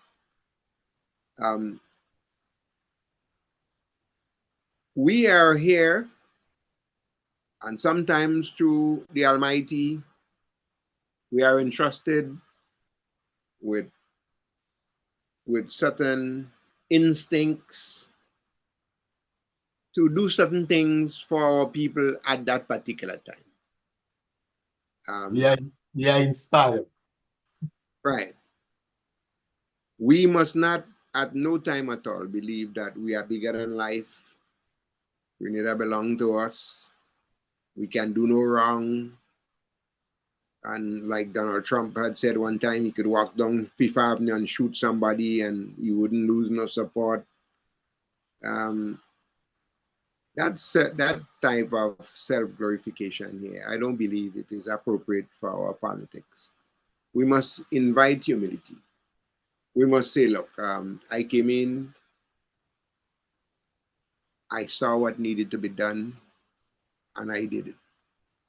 The person coming after you is like a race, like a relay. You run the first segment of the relay, you pass the baton, somebody take it and they run with it, and they run with it, and so on. I believe the leader, some of the mistakes that were made by Uncle, he thought he was infallible. He thought he was invincible, and that I believe was wrong. I mean, I've sat close to him, I've campaigned with him, I've been by his side, I've been there, and some things that he used, some utterances,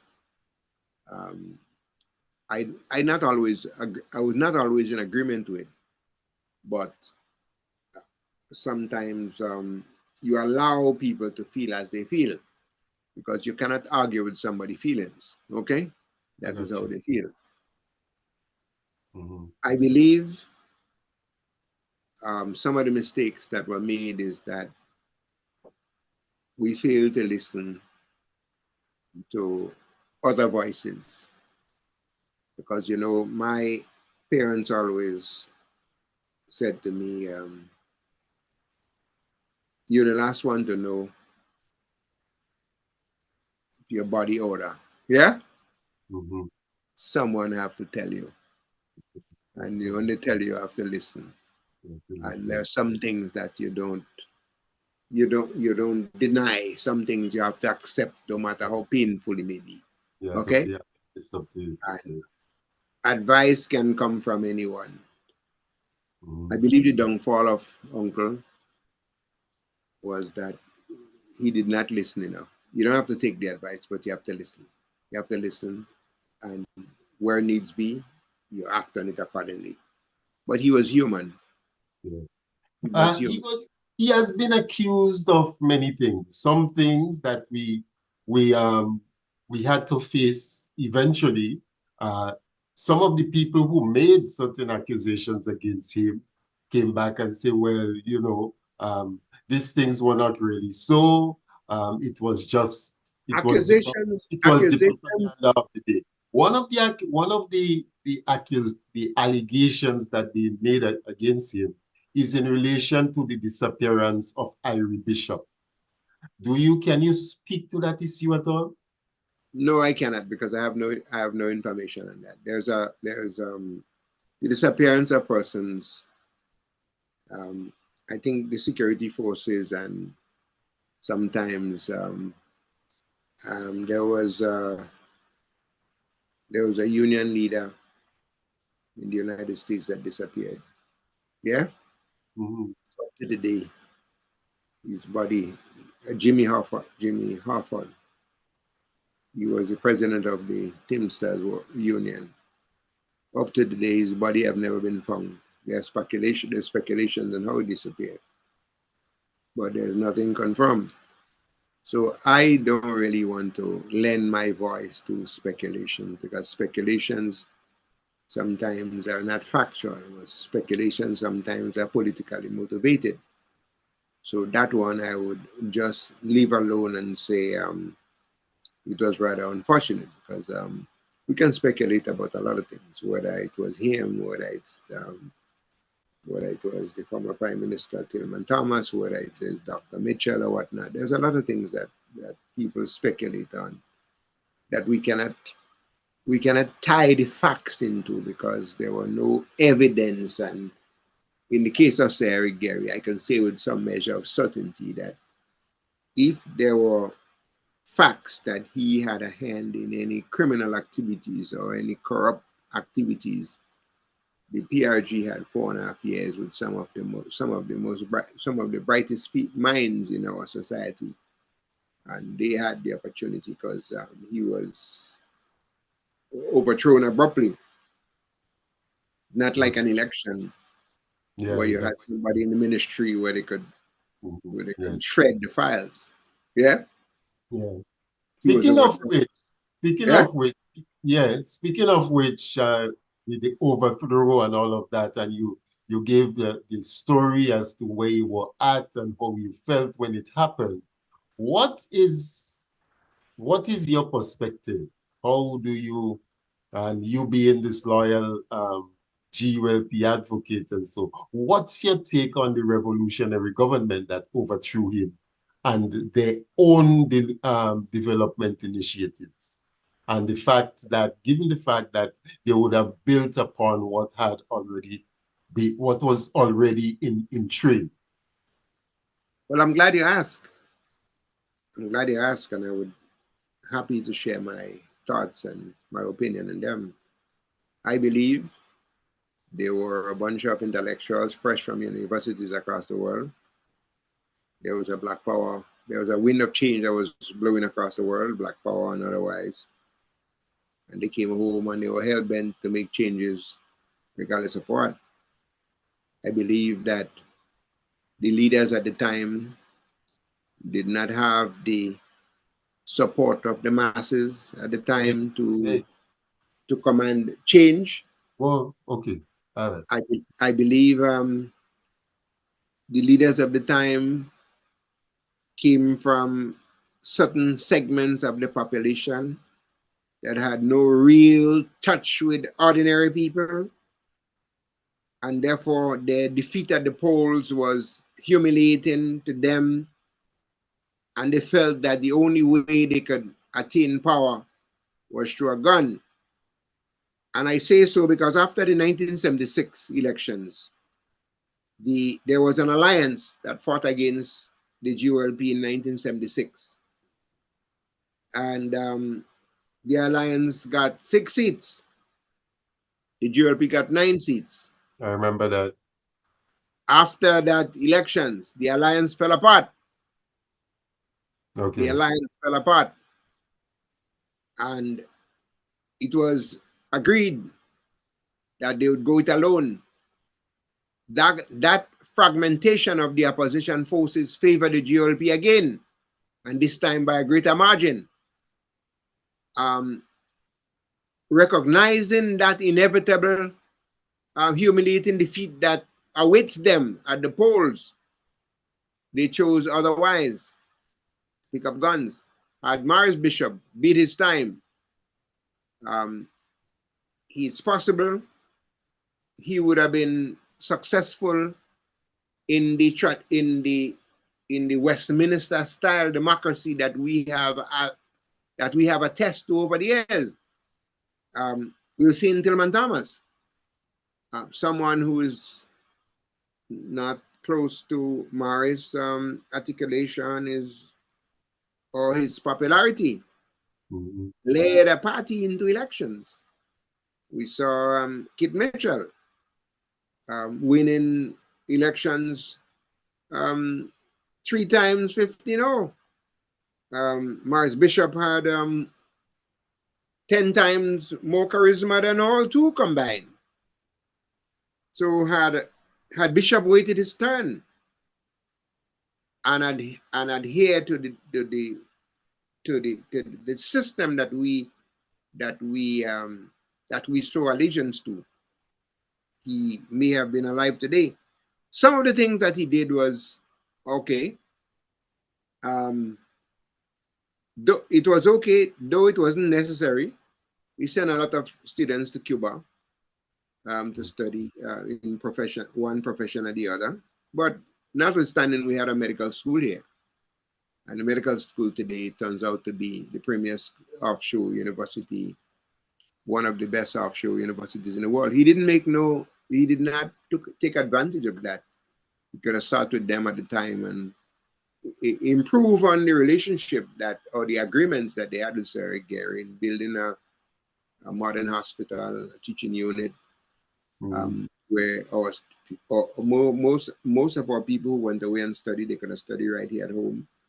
But of course, the politics of the politics of indifference, that when a party gets into power, they tend to chop down everything that their predecessors had.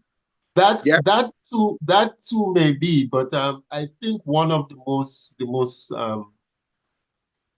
significant thing that would have been responsible for that was the state of world politics, and Grenada was very much involved because of being a revolutionary state. Grenada was very much involved in that element of things, and it was about the kind of relationships that existed between the different camps, okay? And as a consequence of the camp that the revolutionary government belonged to, one could understand why they would have gone down that route. What do you say to that? Well, I could understand that, but you know, when you use the word revolutionary, sometimes it raises some eyebrows, because one may ask, when did they become revolutionary? Because in 1976, Maurice Bishop, as the Member of Parliament for St. George's Southeast, raised his hand and swear and took oath and allegiance to the kingdom, or at the time, he said he swear allegiance to the Queen. When he got into power, he kept Paul Schoon, who was then governor. Though he suspended the Constitution, but yet he did not dismantle some of the institutions. We still had PS. Okay, so he maintained partial form of Western style system.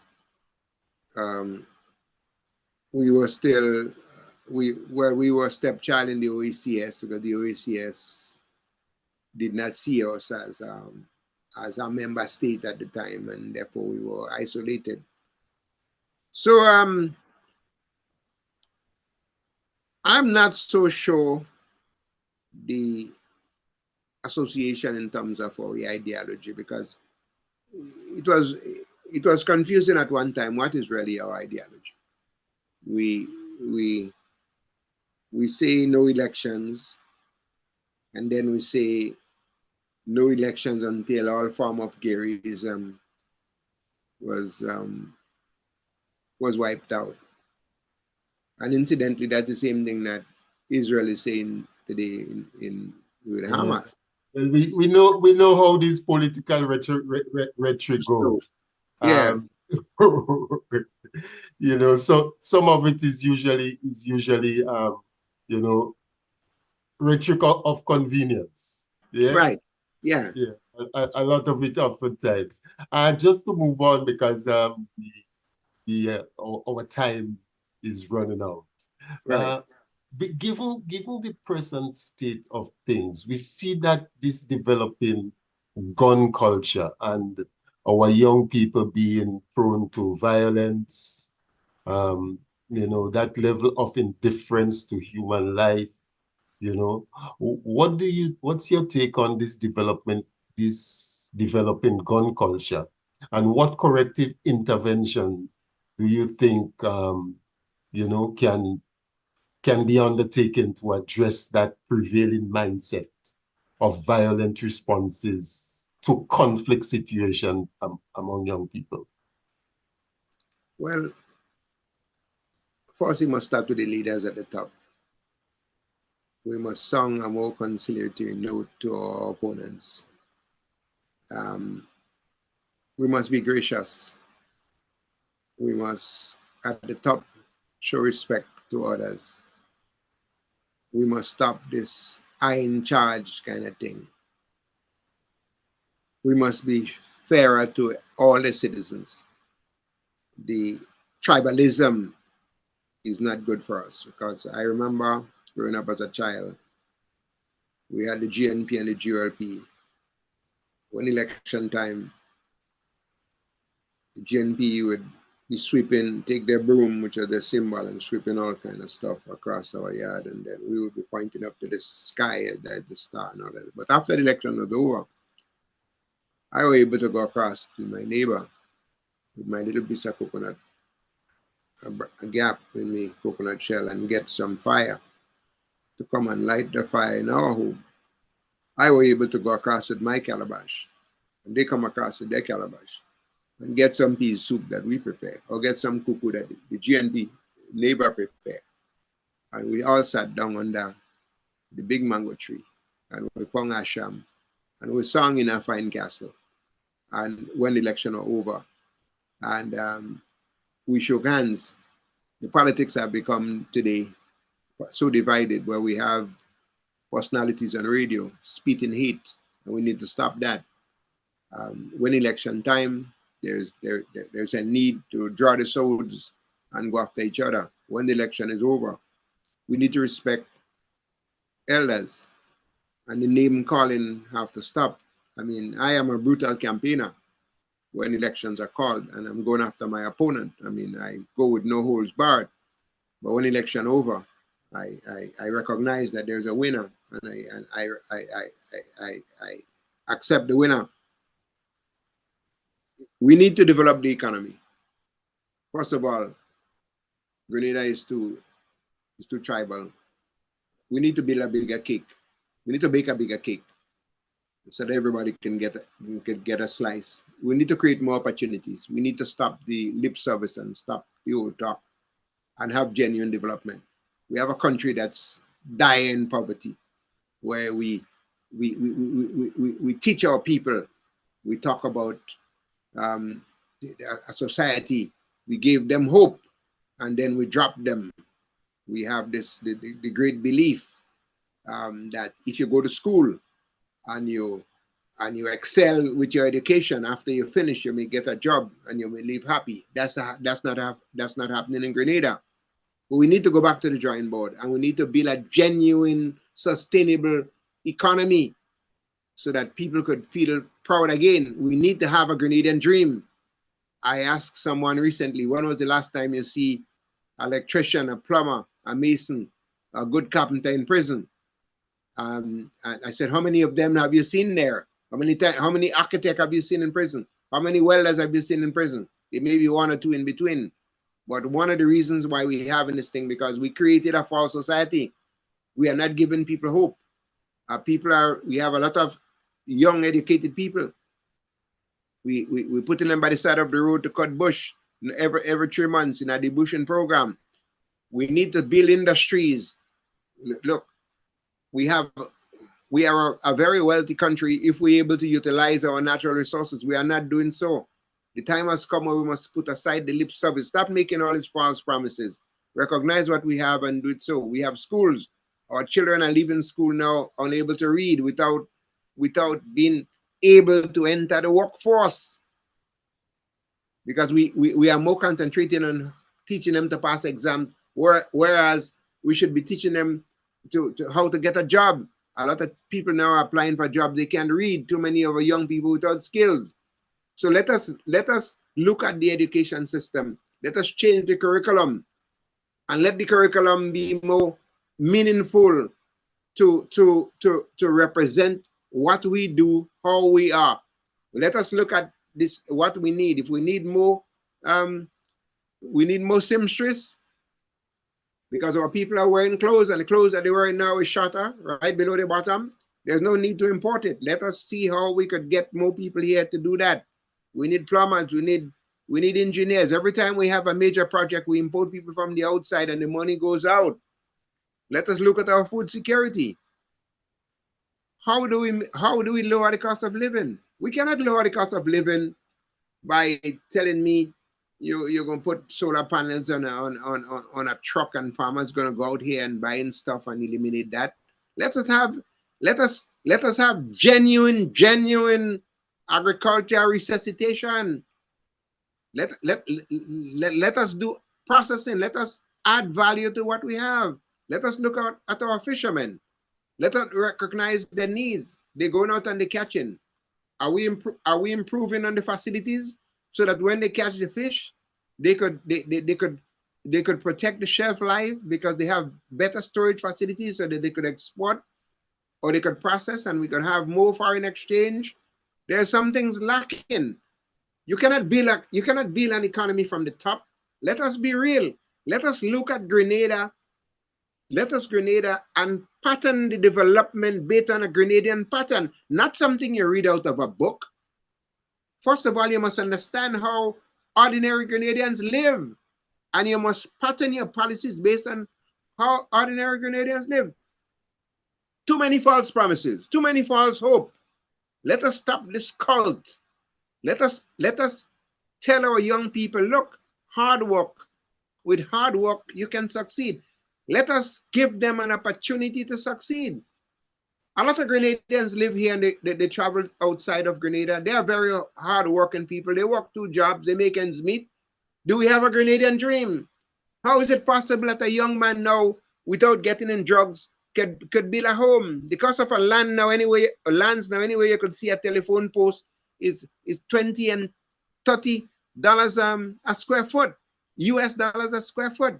The cost of a 5-ton truck with gravel and sand from St. George's to St. Andrews now is 2,000 plus. A 4-inch block is $4 minus plus transportation.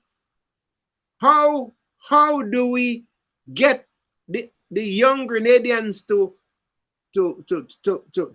lend and to buy into a Grenadian dream? Where is the Grenadian dream? Uncle Gary had land for the landless, so he gave them hope. He said, I give you the land. Later on, you could put a block, or you could put up a board, or Mauba board, side board. You could build a little roof over your head with your shingles or whatever. We have improved now. Where is the Grenadian dream? What are we giving our young people? Our young people are astray. So, and in the meantime, we show them the world. We have the great desire, and we have not given them an opportunity to achieve that. We need to come clean. We have primary schools, we have secondary schools. Where are the technical facilities? Where are the correct counselors so young people could recognize their calling? I was a young man. I did not have the opportunity to go to higher institution of learning because of my poverty stage. I recognized that. I settled for in the technical field. I went in there, and God, I mastered it, and I became an expert in several disciplines in the technical field. We need to go back to the drawing board and create a Grenadian dream and assist people in things that's real. Let's stop this pie in the sky gimmickry to our young people, because when we do so, they go out there and they do anything at all possible to achieve it. How could you send your child to school and you give them an education, and after they finish with the education, you call them and you give them a contract, $400 contract to go by the side of the road and pick up bush. And then they sit at home killing sandfly and they don't know the next one coming from. And somebody come and say, boy, you could sell some drugs, I could give you a gun, I could sell some drugs and all that. It's enticing. Yeah. And so yeah, go ahead. Create a sustainable economy and allow people to move forward regardless of their political affiliation. It's not just your party people that have to eat. What about the neighbor? If you feed your party people only and you leave off my neighbors, the neighbors that ain't eating will break in your house and get some food, and you won't be safe in your house. Here's the reason why we have to open up the door, create more opportunities, and tell our young people that the best way to get ahead is good old-fashioned work. Teach them honest days for honest day pay. You cannot tell them I'm raising your pay I'm giving you $100 a day. You should get $100 a day, but you're not creating the circumstances where the employer can pay them $100 a day. So what is that? Why tell me that my day pay the employer must pay you $100, and the employer is saying, well, I can't pay you $100 because the economic activities is just not there. Let's create a balance. The first thing we need to do is to develop the economy. Grenada is one place in the world where there's a lot of poverty. And because of our we are poor proud, we are not even willing to acknowledge that Grenada is a poverty state. And hence the reason why we come a flashing and we tie up too many things. Actually, some of the points that you raised there, in particular, the fact that our education process, our education system has not been geared towards addressing those issues that are pertinent to the building of a modern economy. That you have situations where we do not enable our young people to develop the skill set that is required for the kind of development initiative that we envision sometime. And we have heard this Prime Minister speak to that issue. I would hope that we will see real practical steps in that regard. Given your passion and with regards to agriculture and agro-processing, which you mentioned a while ago. Well, you know, I believe I am one of the few or probably only politician that was born in the mountains of Grenada. So I do not have to read a book to understand what agriculture means to ordinary people.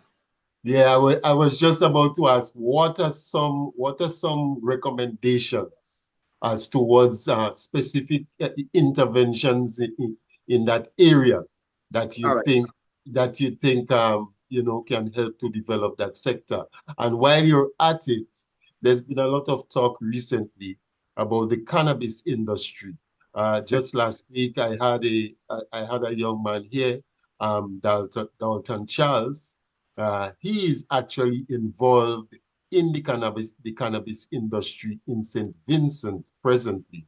And he too thinks that it can play a significant role. So can you speak to that issue let me get to agriculture first. Yeah.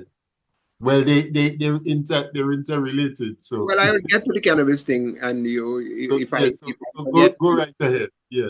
Now, in terms of agriculture, we need to look at our food import bill, and we need to look at ourselves in the eyes and ask ourselves the question: is it necessary for us to be importing cabbage and carrots from St. Vincent or from Canada? Is it necessary? Is there a problem with our soil? Why we can't grow those basic things? Is there a reason why tomatoes is now $10 a pound? Is there a reason why I'm paying $15 a pound for cabbage? Is there a reason why beets and all of these things cannot grow? So what intervention is required in order to? Well, I'll tell you what intervention is. First of all, we must look at the consumption. We must identify our farmers, identify location, and we must provide our farmers with the support systems to allow them to grow. Now, for example, the Ministry of Agriculture, you can assist them through a labor subsidy program, which I started many years ago. It's still going, but it's used now for political purposes. We must target farmers based on their needs, not on constituencies or politics. If you are a banana grower, I must come to you and say, look, I would lend you the technical support, I would give you the inputs, and I would give you the support, the assistance to grow bananas. I don't care what your politics are, because at the end of the day, it really doesn't matter. Now, we need to go back and use the Ministry of Agriculture to source planting materials, whether it's seeds, whether it's fertilizers and technical assistance to do so. Because at the time now we're starting from scratch. We would not say we're going to do so forever, but in the initial stages, we must help people to help themselves. We must get them off the ground, because agriculture is at the bottom of the ladder. We have to look at the land bank. We have a lot of wastelands in the country. We are not going around acquiring people's lands. No, we're not doing that, because we scare people and then it becomes counterproductive. What we are doing, we reactivate the land bank and we meet people who have idle lands, and we are saying to you, look, we are giving you tax breaks on these lands. Deposit these lands to the Ministry of Agriculture. Make these lands available to landless people who want to do short crops and whatever they want to plant. In turn, you can get a portion of the crops, or you will get a tax break. So you lend your land for 15 years, you don't have to worry about tax. That will be tax-free. That is one. We have to look at predial larceny, which has become a problem for our farmers today. Now, under my watch, I had a current active pre-deal larceny account whereby farmers who are aggrieved, once the matter goes before the court and someone is found guilty, the Ministry of Agriculture to the PS would make funds available to the aggrieved, to the farmer who lost, and he would be compensated for his scrap, so it's not a total waste. Today, that pre-deal larceny fund have expired. The account is inactive. When you go to the courts now, the matter goes before the courts, the personal fine, that money goes to the consolidated fund, and the farmer gets nothing at all. So it's a waste of time in even reporting it to the police. Because what's the point in you see a man thief your watermelon or your corn, you bring him before the courts, the court charge him, and after they charge him, the money goes back to the government, and you, the farmer, don't get anything at all. All because the account, the pre-deal larceny account is not active. The law states, and I piloted the bill, whereby anyone charged for pre-deal larceny, whatever the magistrate charged that person, that money goes to the pre-deal larceny fund, and that person is compensated. That is no longer existing now. We must do so. In terms of poultry, you look at the food import bill for poultry. We may not be able to get one person to be self-sufficient in the poultry, but collectively we can have a plan where the government again can organize a hatchery, national hatchery. We can encourage homeowners. We can lend them the building materials to set up a little coop in the house. And if each rural home were to say, I will do the undertaking to grow 100 birds per year or 300 birds per year. And if you times 300 birds times 4 pound gross weight, you say 1,200 pounds per year. If you have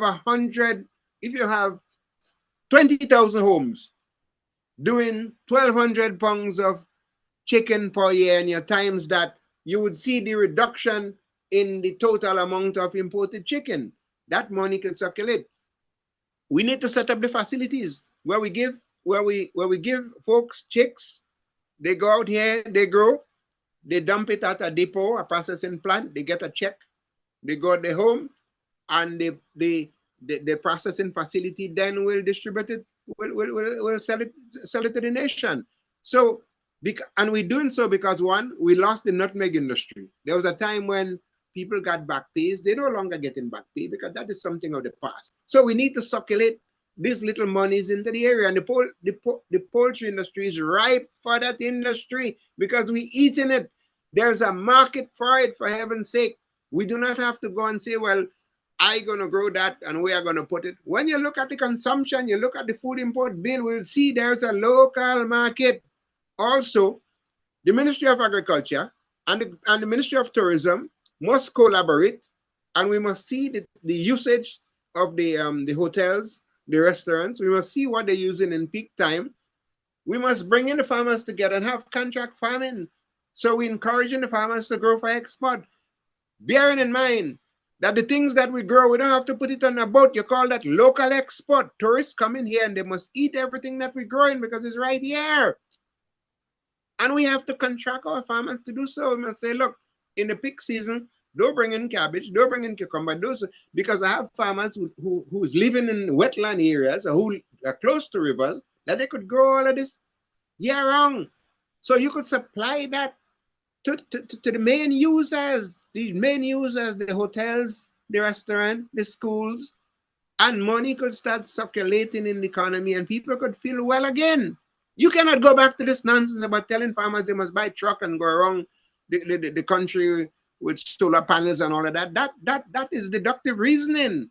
Government must step in and government must lend a hand. We must look at a national farmers market. If you don't want to bring back the marketing board, PM, set up a national farmers market where you're only responsible for the lights and the attendance, and you give the booths to the farmers where they bring the stuff inside and sell it themselves. So at the end of the thing, even if it's $50 a month, they rent a booth and they come in with whatever they have and they sell it inside it. But and they make it available in every parish. In several areas, we must have a National Farmers Association. The National Farm Association must be empowered as such where they get concessions so they could bring in fertilizers and inputs so they could sell it cheaper, whether it's the tiller, whether it's fertilizer, the chemicals, whatever, the seeds, whatever. All of that must pass through the National Farmers Association. And in turn, they will dispense that through the members. And it will be cheaper for them, rather than they having to go in these commercial entities and buying a packet of seed for $100 and something. When you buy the packet of seed for $100 and something, the farmers growing a little something, they have to increase on it, and tomato become $10 a pound. We can't go on like that. We have to subsidize agriculture for at least the first 5-6 years, agriculture, poultry. And then after 5-6 years, when we see a drop in the imports and the farmers are on their feet, we could say, okay, slack off gradually. Slack them off gradually and say you're on your own. But initially, we have to invest $50 million in agriculture. We're selling the passports. We brag how much money we get from the sale from the CBI. Why not say this is the year of agriculture with the CBI, not with old talk? The year of agriculture, and say all passport sales for the year 2025 will go towards the resurrection of agriculture, poultry, livestock. You think it's a nice thing? We see boats coming in from St. Vincent loaded with cow, goat, pig, sheep coming into Grenada, my brother, and we could do it here. Let's go back to the drawing board and let's be real. Let us have a real Grenadian plan that everybody can buy into. And it's only then and then we'll stop crime, because as the psychologists will tell you, poverty is directly proportional to crime. The poorer the country, the greater the crime rate. Yes. So where does the prospect of the cannabis industry fit into all of this? Where does the what? Where does the prospect of the cannabis industry fit into?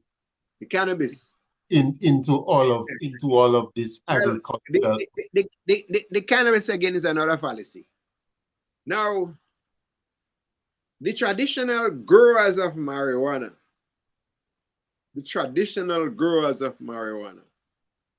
would be better off with things as it is. When we legalize marijuana, we are going back to the days of geese and the banana farmers, where geese come in and they buy a thing. The only difference between that and geese would be the cannabis growers, the major cannabis growers, the license holders, will come in with the seeds in a briefcase, because the cannabis now is looking at the pharmaceutical companies for the big killing. And the pharmaceutical companies, based on the US FDA, would want to know what is it you're putting in your stomach, in your mouth, if you're going to use it for medical purposes. So they want to know that the seeds, whether it's grown or it's made in the laboratory, they want to know that the seeds is authentic and it's free of chemicals.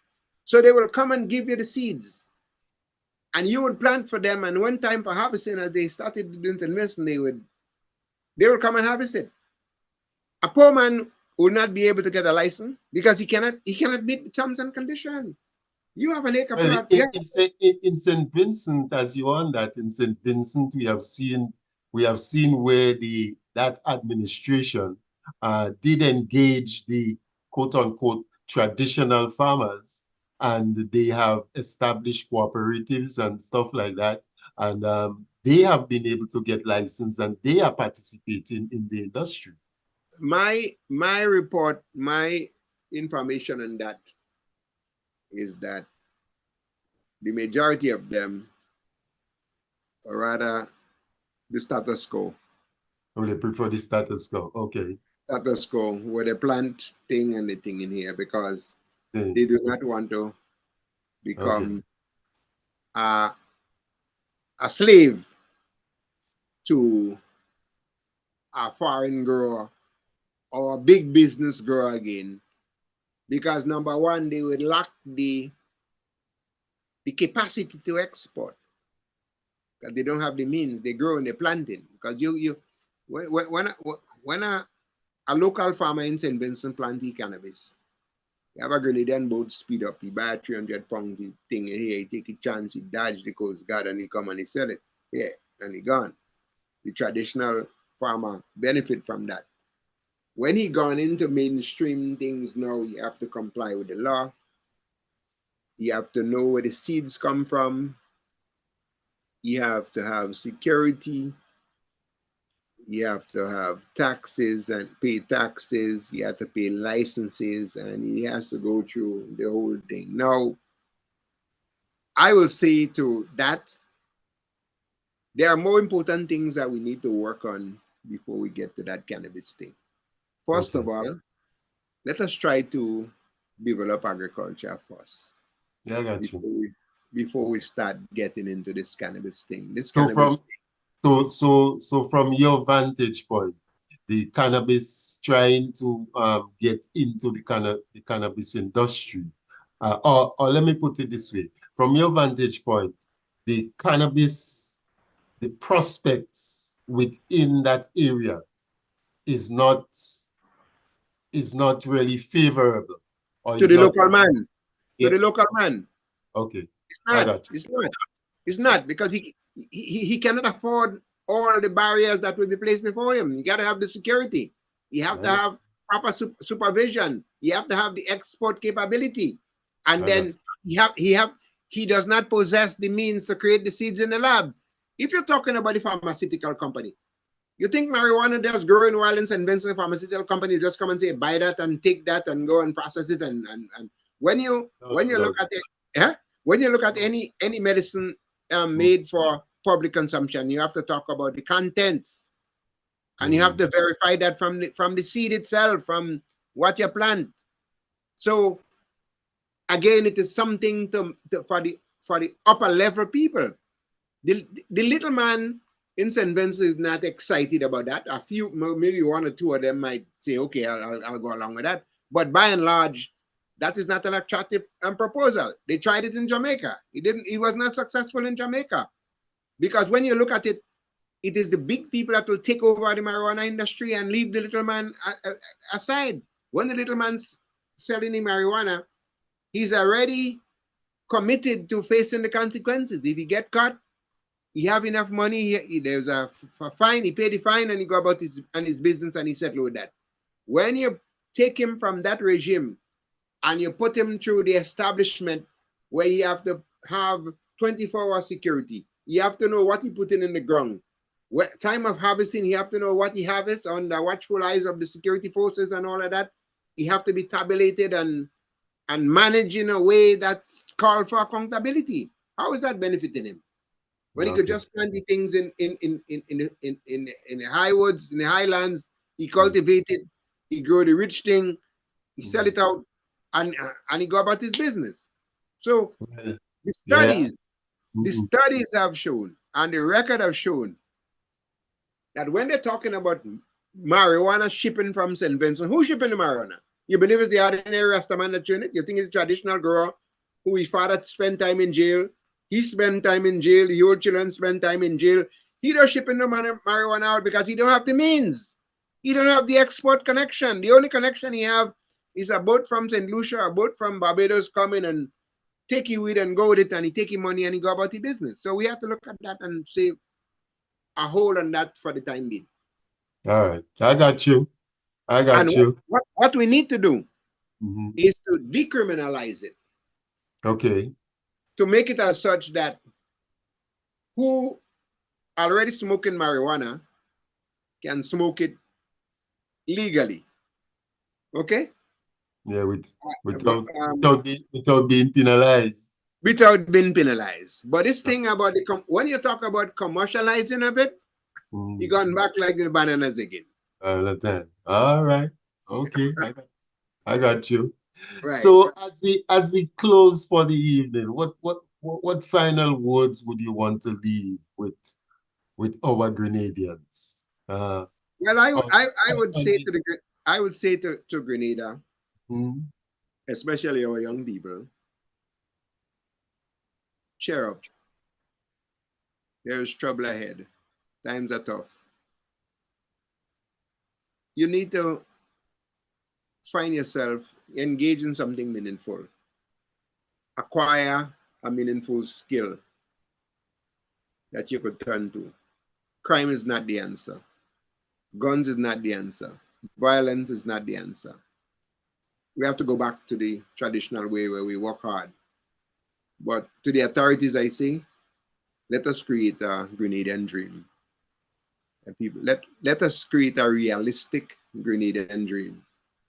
Where a person goes to school, he does well in a discipline that he's comfortable with. He does not have to be getting 10 and 12 subjects.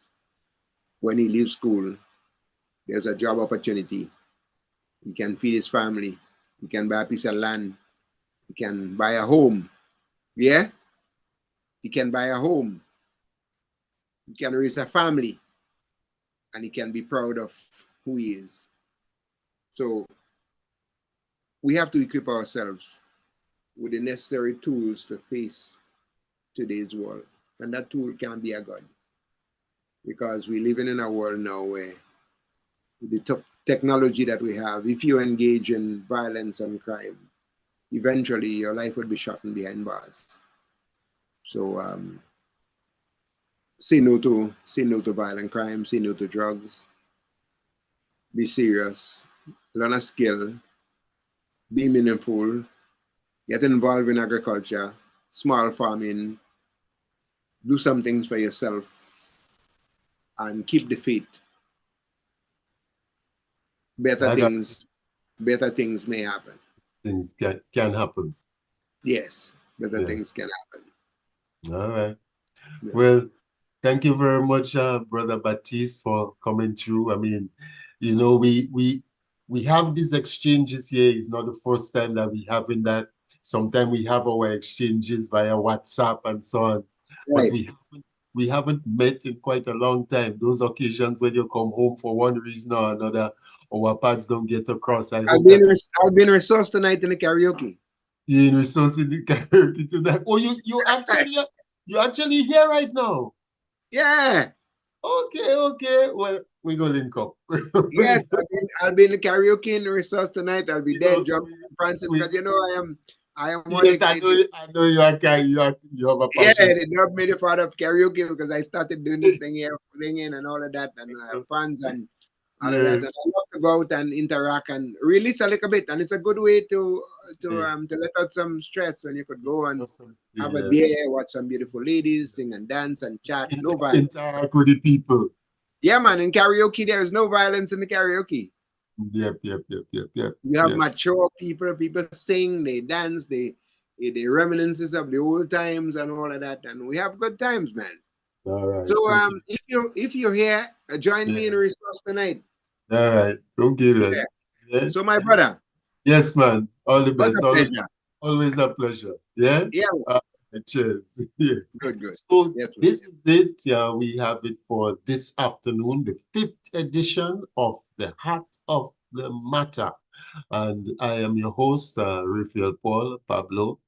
I've been here with you. We didn't, Brother Baptiste had some issues joining us, so we did not start at our scheduled time. We just had to go through. It's now coming up on 6 o'clock. It's 5:54.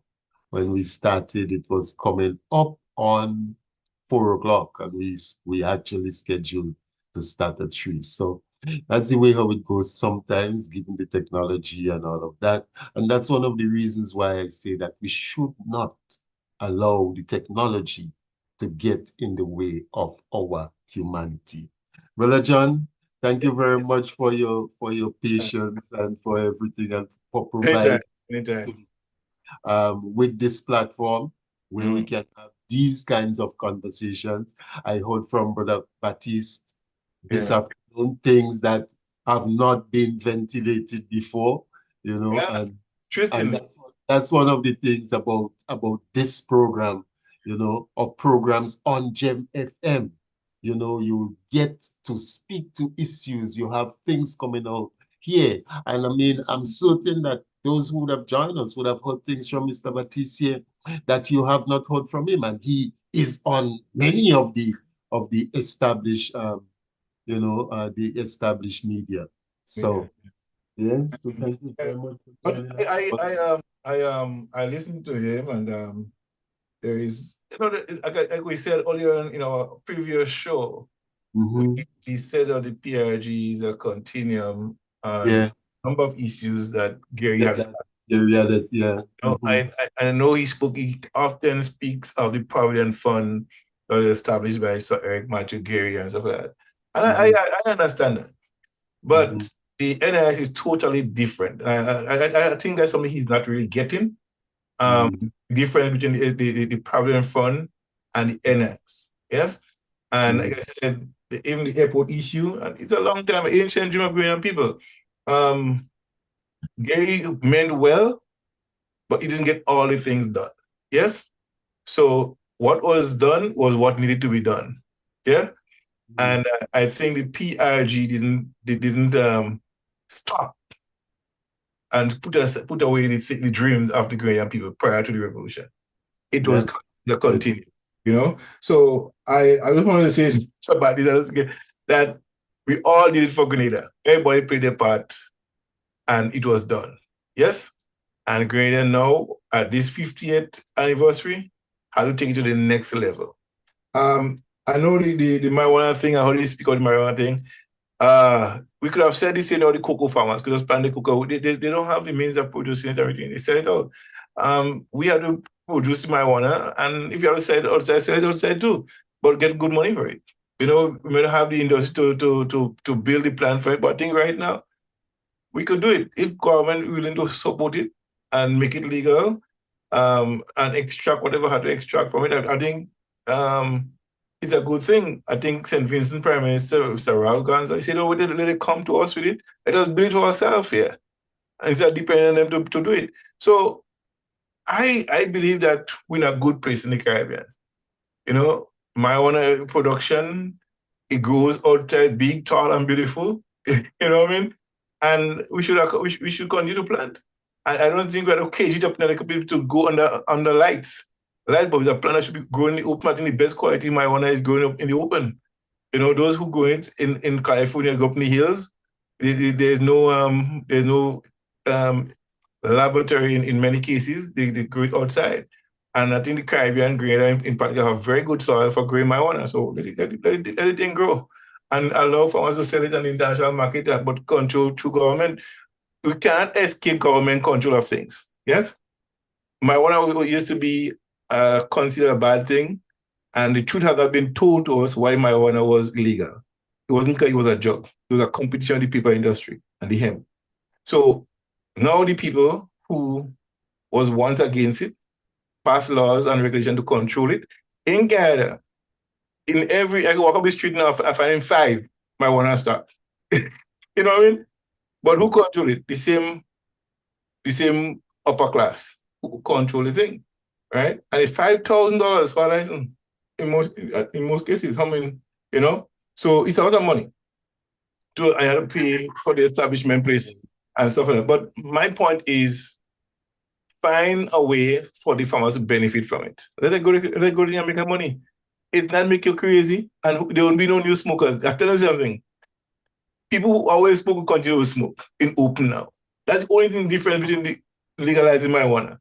And the other thing, it curbs the violence that goes along with it. Because now somebody know they could sell it, and a place could go and sell and get a good right amount of money for it. They will sell it and make money for it. Alcohol is the most destructive drink. Yeah?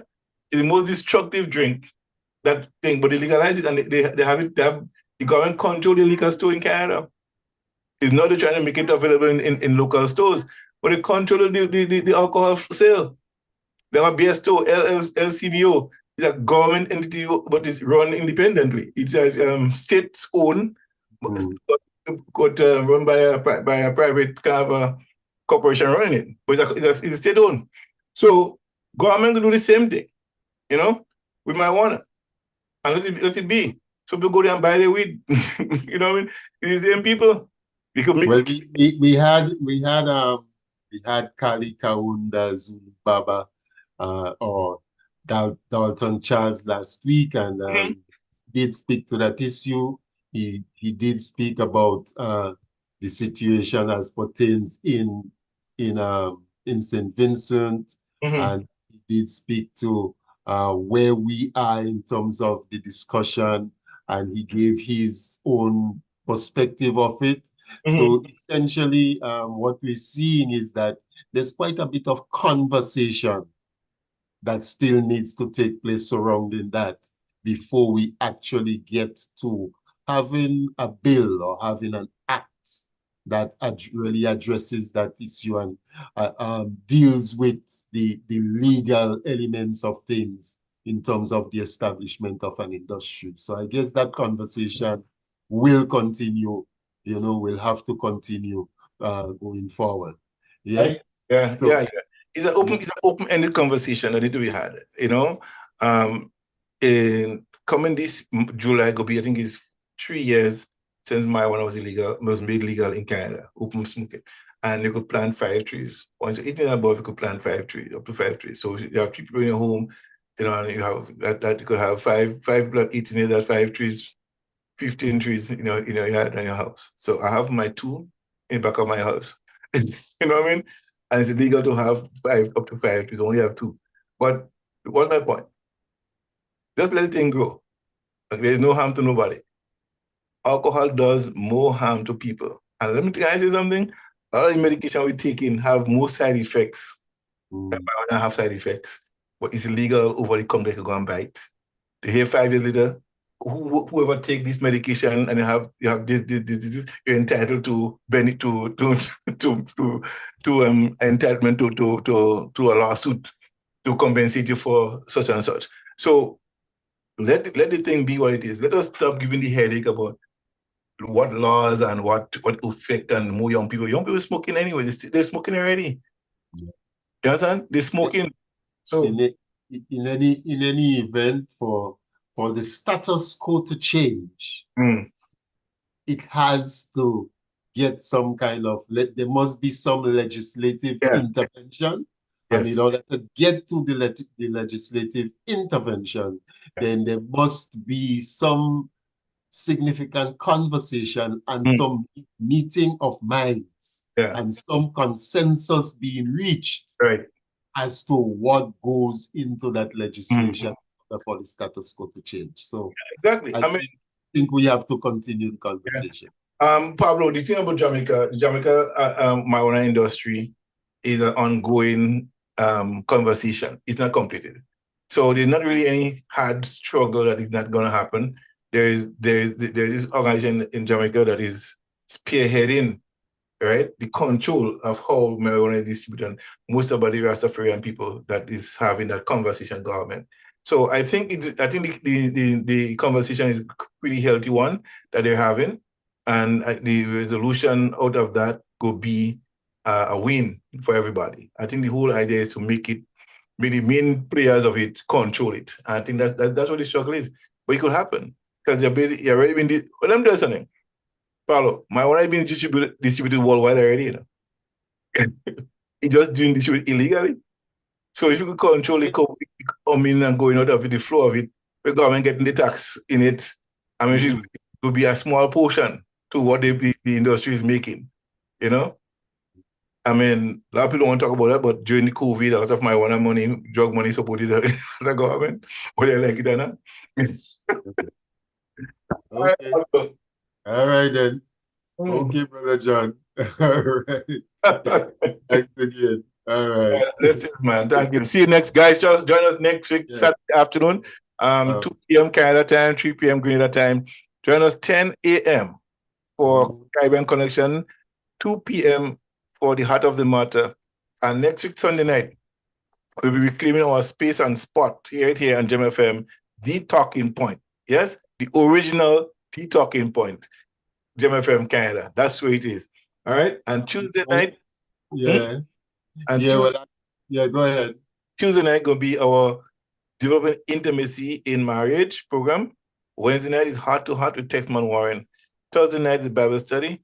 But coming up on March 13th, this year, we're having independence, a greater celebration, let's say, conversation, right? Right here on Gem FM on March 13th. Don't forget, ladies, March 8th is International Women's Day. We'll also be speaking to that as well right here. And to all the ladies, happy International Women's Day. And March 13th could be 45 years of our revolutionary anniversary, March 13th. So commemorating 50 and 45, it's a big achievement for both revolution and our independence. So by and large, let us celebrate and have fun and keeping it safe. Well, let me just alert our listeners that next week my guest is going to be Mr. Steve Maxime. Yeah, he's a man. He's not Grenadian by birth. He's Trinidadian, but he is someone who does a lot of work in the agricultural sector in Grenada. He's a former business development officer at UWI St. Augustine, former curriculum planner at UWI St. Augustine, and he's an internationally recognized expert on climate change, comprehensive climate smart agriculture, and so forth. So that is who our guest is going to be next week. So please tune in. As Brother John said, 2 p.m. US and Canada time, 3 p.m. Grenada time. I'll see you then. Have a blessed week. Blessings. Yeah, all right. So folks, here, go ahead. Refer Paul. So Pablo is be here with us next week. All right. And stay tuned for a lot of things we'll be having coming up on this show. Listen to Gem FM, share Gem FM, www.gemfm.ca with your family and friends. And don't forget, folks, to go to the website. You see going across the screen there right now and make a donation to Gem FM. All right. As much as you can, as little as you can, we will appreciate every cent that you give. Please help us to keep this radio station afloat. All right, Delbert Baptiste, Anabu, good evening to all of you listening. Delbert said it was a good program. All right. Great job. Well, I guess he heard what his cousin had to say. Well, give him a little bit of blows there too, The land for the landless was a scam. It was cover for Gary to enrich himself with other property. Yeah, well, we know how the politics of these things usually go. Anyway, Brother John. And Abu says it's not so. I know what she was referring to, and the thief on the same one as garden. That was turning to probably to the female lesson something. Yeah. Oh, okay. All good. It's all good. Well. Yeah. All right, Brother John. Yes. Yeah. Don't forget us tomorrow night for Legal Eyes on Gem. Legal Eyes. Yes. All right. Yeah, man. Yes. Bye-bye. All right. Cool. One love. Yeah.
Yes,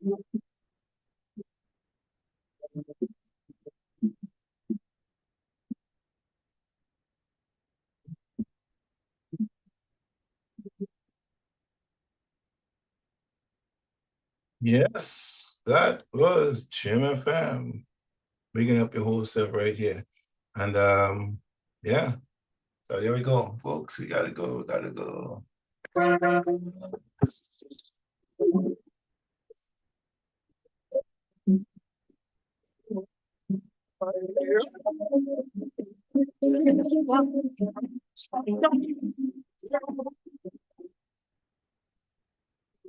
They run them on.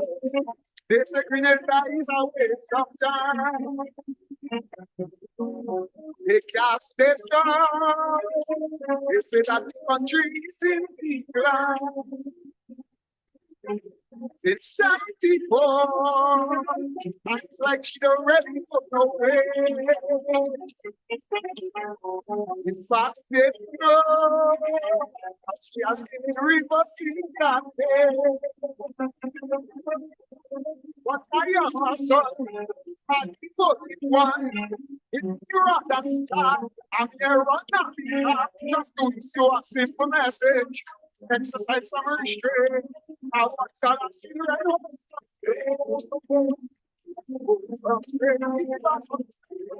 Not that you know,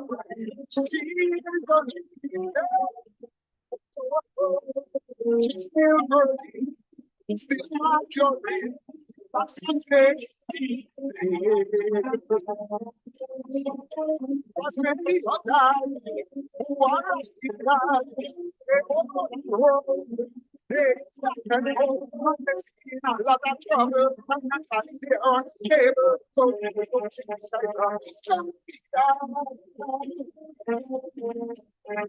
she press around.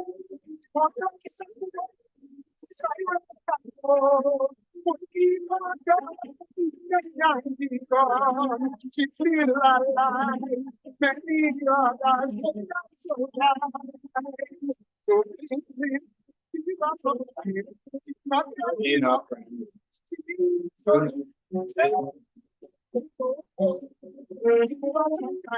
She's not getting up time. She just reached out and straight.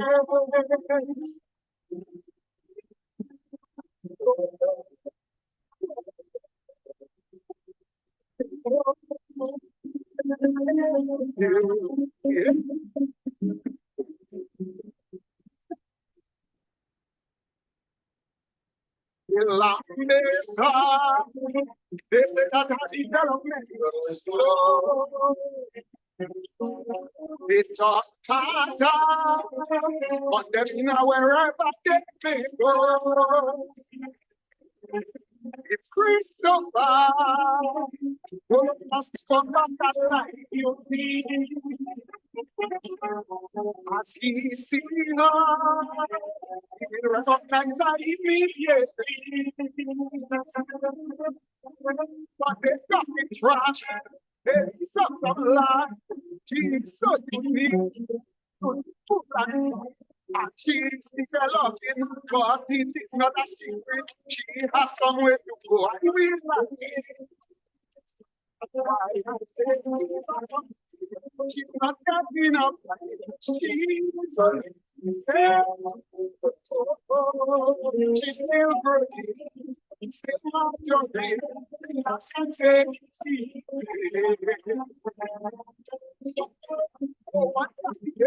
She was one shot off our way. So much tree hard. She will men are not athletics. Anyone games at the Olympics. And it goes to Monday. She said, that's deadly strong. She take our heat, but in retreat, many others would not make it. She's not getting up.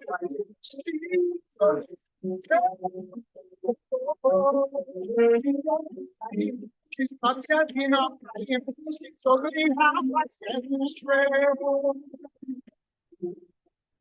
I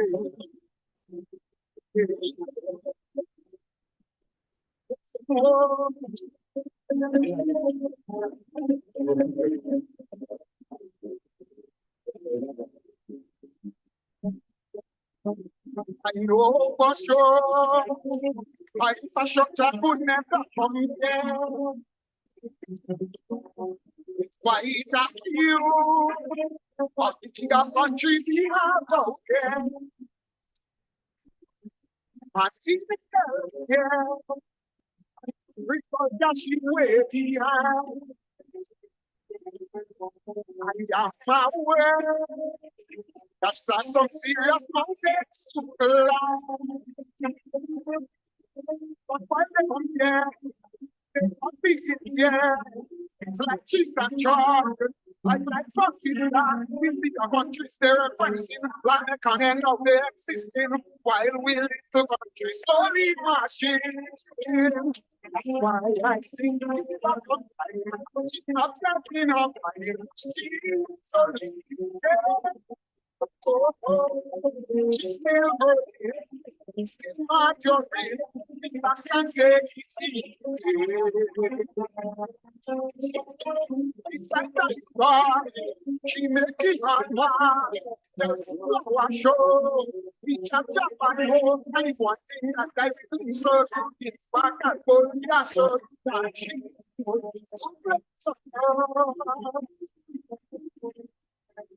what she says, I can't stop. Make no mistake, she will prosper. I'm not worried. Be grateful and free. Be here from now. Be probably flying, keep us on time. She's not getting on time.